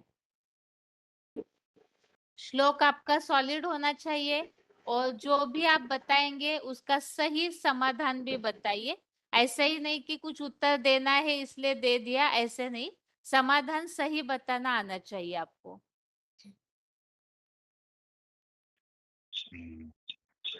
बताइए, फोन अनम्यूट है। दीदी हाँ मैं बोलूं? दीदी 24-5-68। हम्म, हेलो बोलिए बोलिए। यदा ते यदा ते मो कलिलं बुद्धि व्यतितरिष्यति तदा गंधासी निर्वेदम श्रोतव्यस्य श्रुतस्य च। अर्थात इसमें बताया है कि बाबा ने कि जो भारतवासी है जो सुनी सुनाई बातों से दुर्गति पाते हैं और दूसरे दूसरे धर्मों में कन्वर्ट हो जाते हैं। तो अभी संगम युग में शूटिंग कर लेते हैं कि ठीक है बाप के माताजी, अलावा शॉर्ट और उत्तर। दीदी ठीक है, ये श्लोक है श्लोक कॉमन अवजानन है इसलिए पता है। हाँ जी माताजी दीदी बताइए। अवजानन्ति मामूढ़ा मानुषीम तनुमाश्रितम परम भाव अजानन्तो मम भूतमेश्वर, मतलब साधारण रूप को नहीं पहचान पाते इसीलिए मतलब अनिश्चय बुद्धि हो जाती है। अच्छा आगे बताइए। हाँ जी बहन जी, ये हेलो वाला बताना अवजानन्ति कौन सा मामूढ़ा कौन सा जी? वो तो हो गया माताजी, कुछ और बताइए। हाँ बताइए माताजी। हाँ hello hello hello Om Shanti दीदी। ओम जो शांति बताइए। बताओ हाँ अंतमंत तु फलम तेषा तत भवति अल्पमेधसं देवानं देवाद जानती मध्य न जानती ना अपि। अर्थात अल्प बुद्धि वाला लोग जो अल्प ज्ञान कमी होता है वो भगवान को पहचान दे नहीं पाता है। इससे जो ज्ञानवान लोग एक परम पिता परमात्मा का याद रहता है। हीरो पारधारी की जान रहा है देव देव महादेव हीरो पारधारी की पाते हैं। ओम शांति दीदी। ठीक है हेलो माताजी। हाँ जी। बहन जी 9 का 10वां है बहन जी। माया अध्यक्षिणी प्रकृति सूर्य सचराचरम हेतु अन्य कौनते माताजी जगत किस विपरीत। हिसाब से बता रहे हैं आप? प्रश्न पूछा है अनिश्चय बुद्धि होने का कारण क्या है, किस कारण से महाशिवरात्रि के समय अनिश्चय बुद्धि होते हैं? ये तो जगत विपरिवर्तित है ऐसे बता रहे हैं आप। जगत विपरीत गति में परिवर्तित हो जाता है। आगे बताइए। और फोन जिनका अनम्यूट है। शांति। हाँ जी शांति। दीदी एक ये अज्ञान दो का अंतरिक्ष अंत भी। तो एक अज्ञानता के मिनट। हाँ कारण इंदौर के माताजी पहले जी बताइए। अज्ञानता के कारण भी मैंने वो ज्ञान की कमी के आश्चर्य कारण अनिश्चय आता है ना, तो उसके लिए श्लोक है ये 5 का 16। ज्ञान ज्ञान कृतम पापम ज्ञान ज्ञान तीनों नश्यन्ति तेषां विद्ये ज्ञानम प्रकाशयति श्लोक सही टैली नहीं किया। कारण तो आपने अज्ञानता बताया ठीक है, लेकिन ये श्लोक सही नहीं है। ये तो वास्तव में महिमा बताई जा रही है। तो ये दीदी वो अज्ञान ज्ञानी जो है वो ज्ञान समान शिव समान बन जाता है। इस प्रसंग में ये श्लोक है। तो अच्छा श्लोक दीदी सही नहीं है आपका।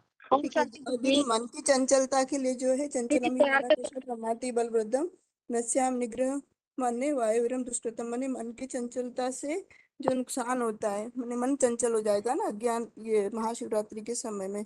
और फिर ये असंशय महाभाव मनो दुर्निग्रह चलम अभ्यासेन तु कौन्तेन वैराग्यं च गृह्यते। माने मन को रोकना इतना कठिन हो जाएगा कि हम वो प्रैक्टिस नहीं कर पाएंगे। और अन्य दोष संग दोष के लिए है यज्जुयोषि तदासी यत तपस्वी कौन्तेय तत्कुरुषु मदर्पणम।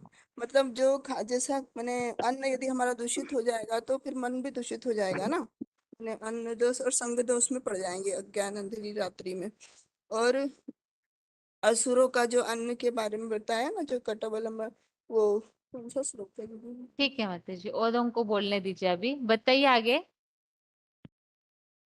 यदि 4 का 40 है जो 2 का 20,576 बोलिए माताजी। हेलो दीदी।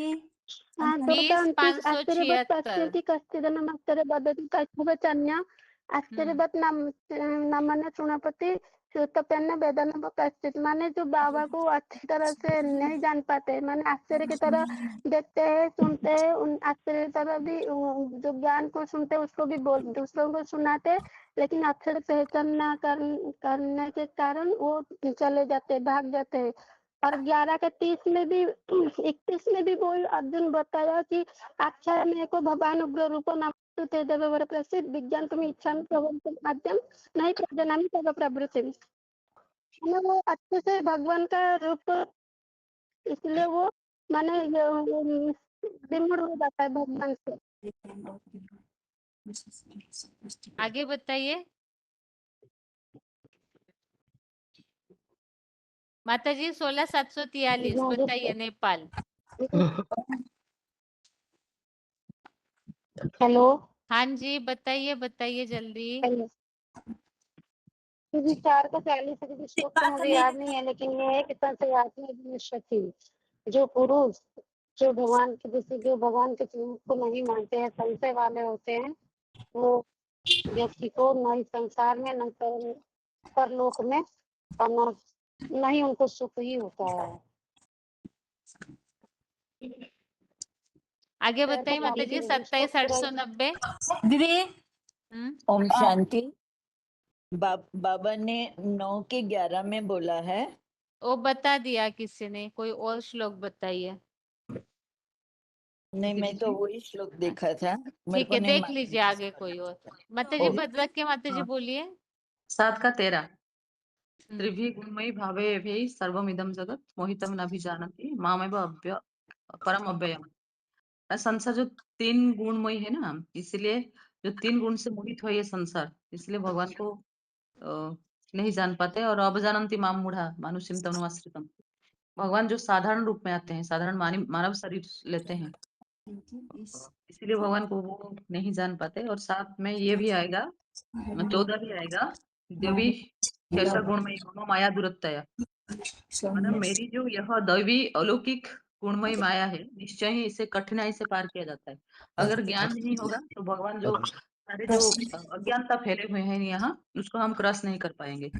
और यहाँ अनेक 16 का 16 में अनेक चित्त विभ्रांता मोहजाल समावृता प्रसक्ता काम भोगे पतंती नरक अशुद्रो, माना अनेक विचारों में भटक हुए, मोहजाल से घिरा हुए, माने इस विचारों माना 2500 वर्ष से हमारा जो मन बुद्धि है वो अनेक विचारों में, धर्मगुरु धर्मपिता ये सारे के संकीर्ण में आने से भटक गया है।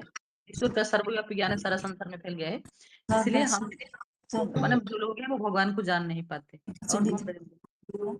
हेलो दीदी ओम शांति। हेलो दीदी ओम शांति। हाँ जी बताइए माता जी। 16 का 17 और 18 में आया है, वो अपनी प्रशंसा से फूले हुए धन और मान शान के नशे में चूर, हठ धर्मी नाम मात्र के यज्ञ से घमंड पूर्वक सच्ची गीता संविधान के प्रतिकूल सेवा यज्ञ सेवा करते। और 18 में अहंकार बल घमंड काम क्रोध के सदा आश्रय अपनी व परदेह में मुझको विद्वेष करते हुए निंदक है।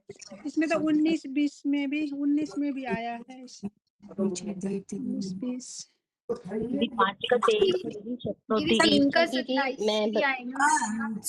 प्रकृति क्रिया मनानी, प्रकृति क्रिया मनानी। 8924 क्या बोल रहे हैं माता जी आप? दीदी 5 का 23 है दीदी। शक्नोति इह सोढुम प्राप्य विमोक्षणात्मना, जो लोग इस लोक में ही पुरुष शरीर छूटने से पहले जो काम क्रोध विकारों से उत्पन्न आवेग को सहन करने में समर्थ है, वह सहज योगी सुखी है। दीदी हाँ जी दीदी 2 का 41 होगा। व्यवसायत्मक बुद्धि एक ही कुरुनंदन बहुशाखा अनस्ताच्च बुद्धिया व्यवसायी ना, मतलब एक ही ऊपर निश्चय होगा तो दूसरे जो होते हैं आएंगे उनके ऊपर अनिश्चय बुद्धि आ जाएगी। एक ही ऊपर हमारा निश्चय बुद्धि होना चाहिए, ये वाला। अभी कोई ऐसे है माता जी, 1 मिनट, अभी यहाँ एक प्रश्न पूछती हूँ मैं कि हमें एक के ऊपर निश्चय कैसे पता चलेगा? क्योंकि जो सेवा करते हो तो यही कहते हैं ना कि हम शिव बाबा की सेवा कर रहे हैं। कैसे पता चलेगा कि वो शिव बाबा की सेवा कर रहे हैं? और इतने सारे इसमें एक ही मत निश्चित है, अनेक शाखाओं की भी अनेक मतें होती है, लेकिन इसमें एक ही मत जो निश्चित है, जो श्रीमत है, और उससे हमें पकड़ना है, तो उसकी परख क्या होगी? बाबा जो बोलते हैं, जो कोई बताने वाले अगर आपको सेवा का मुरली का महावाक्य ही पढ़ के बता रहे हैं कि देखिए बाबा ने बोला है ऐसे सेवा करनी है, लेकिन वो है वास्तव में रॉयल रूप से माया। क्योंकि माया जो है वो ज्ञान के तरीके से भी आ सकती है, सेवा के तरीके से भी आकर के गुमराह कर सकती है, और ऐसे हो रहा है प्रैक्टिकल में। तो ऐसे समय हम श्रीमत अनुसार सेवा कर रहे हैं या अनेक शाखाओं में से एक ही मत है जो निश्चित है, वो हमें कैसे पता चलेगा कि हम निश्चित मत पे चल रहे हैं? दीदी हमें बीज की ओर ध्यान देना होगा कि जिससे ये वृक्ष विस्तारित हुआ है, वो बीज कौन है। हाँ जी। तो वो बीज जिसका कभी विनाश नहीं होता, तो वो सारे पॉइंट्स हम बता सकते हैं कि भक्ति मार्ग में भी बताया गया है कि उसका कभी विनाश नहीं होता। और यहाँ ज्ञान मार्ग में भी हम वही देखेंगे कि वो सदा काल जब से ज्ञान में आए हैं वो दृढ़ निश्चयी हैं, वो कभी हिलडुल नहीं होते। इस हिसाब से हम देख सकते हैं। एक के ऊपर हमारा निश्चय मतलब एक के ऊपर निश्चय रखना है, वो कौन है जिसके ऊपर निश्चय रखना है, बीज के ऊपर रखना है। दीदी जी जो भी हमें ऐसे जोड़ रहे हैं 6:37 ठीक है। अयति सदाय पेते योग चलित मानस अपराप्य योग संसिति कांगति कृष्ण गच्छति भद्रक्या माता जी बोलिए। हाँ जी। यहाँ योग से हमें विचलित होने वाला योग भ्रष्ट मनुष्य योग की सफलता को प्राप्त न पाकर किस गति को जाता है। हाँ दीदी क्या जी बोल रहे यहाँ थे है। माता जी? हाँ जी। हाँ यहाँ है, बाबा बोलते हैं तुम्हारा सब कुछ गुप्त है, क्योंकि बाप अभी तक बाप प्रत्यक्ष नहीं हुए, माना शिव जो है प्रत्यक्ष बाबा बोले ना, जो श्लोक है अजोपिसन अभ्यात्म भूतनाम ईश्वरोपिसम प्रकृतिम स्वाम अधिष्ठाय स्वाम संभवामि आत्ममाया, माना अभी तक जो शिव शंकर भोलेनाथ है, शिव का प्रैक्टिकल जो स्वरूप है, अब तक वो ज्ञान गर्भ में है, वो अभी तक प्रत्यक्ष नहीं हुए। इसलिए बाबा बोले माने बाप भी गुप्त, बच्चे भी गुप्त, ज्ञान गुप्त, सब कुछ गुप्त, तुम गुप्त गुप्त में राजा ही ले लेते हो, माना गुप्त में ही ज्यादा पावर होता है। तो अभी हमें देखना है कोई हमें भटका रहा है, वो माना आप खुद को प्रत्यक्ष कर रहा है या बाप को प्रत्यक्ष कर रहा है, वो खुद को एडवर्टाइजमेंट कर रहा है या हमें माने खुद से जोड़ रहा है या भगवान के पास ले रहा है। इसीलिए बाबा बोले खुद को नहीं प्रत्यक्ष करना है। जैसे बाबा एक मुरली में बोलते हैं ना, जो सूर्यवंशी होते हैं वो अपने जो किरणों को क्या करते हैं ना, जैसे जैसे दिन में सितारे नहीं दिखते, क्योंकि वो अपने जो उनके अंदर जो भी रश्मि है वो सूर्य में मर्ज कर देते हैं, परंतु जो माने रात को जो चंद्रमा आती है ना, तो वो जो सितारे होते हैं वो आप चमक मारते हैं, माने वो खुद को प्रत्यक्ष करते हैं, और उनके प्रत्यक्षता में वो चंद्रमा का जो रोशनी कम हो जाता है, परंतु जो माने सूर्यवंशी होंगे वो अपने जो भी बुद्धि है, वो जो भी सेवा है, ज्ञान है, जो भी है, वो गुप्त रहकर करेंगे, ना कि कोई दिखावटी भाव से करेंगे। दीदी ये भी है जैसे कि है ना, हमें वर्षा तो बाप से ही मिलना है। अगर जो भी दूसरी कोई पार्टी है उनके पास अगर कुछ भी वो ज्ञान सुना रहे हैं, पता नहीं दीदी, वैसे तो तभी हम कुछ समझ पाए कि वो बोलते क्या है। पर अगर ऐसे गैस करके बोल रही हूँ कि हम यही बोलेंगे कि हमें वर्षा तो बाप से ही मिलना है। और यज्ञ के आदि में एक प्रश्न आया था मेरे सामने कि जो बाबा हैं उन्होंने भी तो बेसिक ज्ञान उठाया था, वो भी तो हमारे बेसिक से ही निकल के गए हैं, तभी उनकी दूसरी पार्टी उन्होंने बनाई। तो उनको यही जवाब दिया था कि क्योंकि आपको यज्ञ की कहानी नहीं पता, यज्ञ के आदि में दादा लेखराज के साक्षात्कारों का अर्थ किसने दिया था और बीज कौन है, बीज आदि में होता है, वो गुप्त होता है, इसलिए आपको उनका ज्ञान नहीं है। शुरुआत तो वहीं से हुई थी, और जितनी भी पार्टीज निकल रही हैं वो भी एडवांस से ही जा के निकल रहे हैं। तो शुरुआत तो बीज से ही हुई थी, तो उसको ही पहचानना है, वर्षा उनसे ही मिलना है। जी दीदी, इतना ही समझ आ रहा है। हाँ जी ओम शांति। बीज को ओम जानने शांति। से बीज दीदी को जानने से बाबा ने कभी बोला कि सारे श्रीमत की परख क्या होती है, तो श्रीमत पर जितना हम चलते हैं तो उतना हमें हर कार्य में सफलता मिलती है, और हम हल्के रहते हैं, और कहीं पर भी हमारे मन में अहंकार नहीं आता कि ये मैंने किया, क्योंकि जो बाबा की मुरलियों में जो ज्ञान दिया गया है वही श्रीमत है, श्रेष्ठ मत है। तो हम बाबा के आज्ञाकारी, वफादार, फरमानबरदार और ईमानदार बन के चलते हैं, और हमें ब्राह्मण परिवार का सहयोग भी स्वतः प्राप्त होता है। हम मांगते नहीं हैं कि हमें कोई सहयोग दो, हमें ऑटोमेटिकली, और दूसरा हम साक्षी दृष्टा होके चल पाते हैं। तो साक्षी दृष्टा होने की वजह से हम बाबा के साथ को हर वक्त महसूस करते हैं। चाहे हम, बाबा ने भले मुरलियों में कहा है कि अन्न दोष, संग दोष का असर से मतलब आत्मा नीचे गिरती जाती है, लेकिन अगर हम बहुत ज्यादा बाबा की याद में रहते हैं और परिस्थितिवश कभी बहुत मजबूर होके कभी हम अन्न दोष कर भी लेते हैं, लेकिन अगर बाबा के साथ हमारा मन लगा हुआ है तो वो अन्न दोष का असर भी उतना ज्यादा नहीं पड़ेगा जितना कि हम देहभान में आके भोजन को ग्रहण करेंगे। और दूसरा जो संग दोष के लिए बाबा ने मुरलियों में बोला है कि संग दोष का असर तो मतलब रहता ही है, क्योंकि इस दुनिया में जब तक 500-700 करोड़ मनुष्य हैं, संग दोष तो बार बार होना ही है, लेकिन वो संग दोष के असर से भी हम तब बच जाते हैं जब हम बाबा की याद की लगन में मगन रहते हैं और श्वासोश्वास याद का हम अभ्यास करते हैं, तो उस वक्त हमें फिर संग दोष का भी असर उतना नहीं होता। और फिर बाबा ने कहा है कि अंत में जो ज्ञान से पूरी दुनिया बदली नहीं होगी, वाइब्रेशन से बदली होगी। तो वो वाइब्रेशन हमारे कैसे बदलेंगे?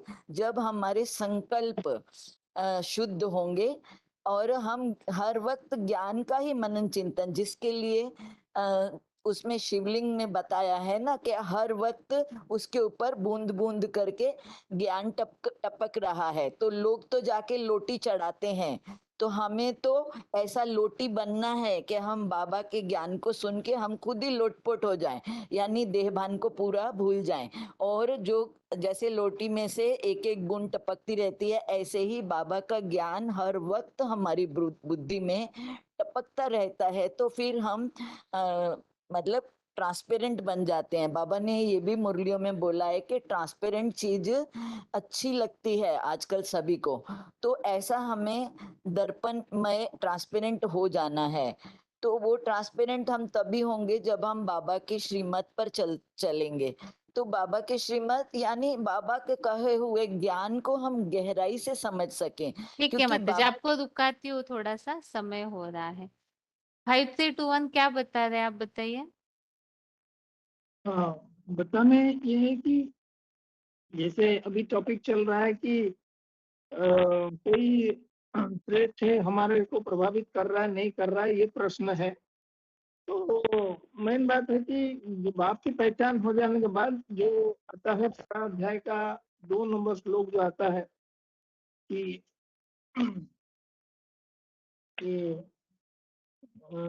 मयि आवेश्य मनो इमां नित्य चित्तो उपासते श्रद्धया परया उपता तेने युक्तो तमामतः।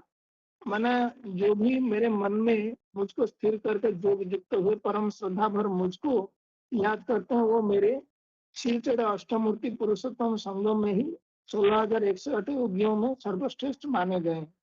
आपको भगवान की पहचान होने के बाद उनके साथ जुड़ने की बात है। आप इतना जुड़ेंगे, उनके लिए कर्म करेंगे, तब जा करके आपको उनकी जो भगवान की जो पहचान है वो व्यभिचारी याद से होता है। वो व्यभिचारी याद से जब आपको पहचान हो जाएगी, आपकी बुद्धि दूसरी जगह इतना जल्दी अटकेगी भटकेगी भी नहीं।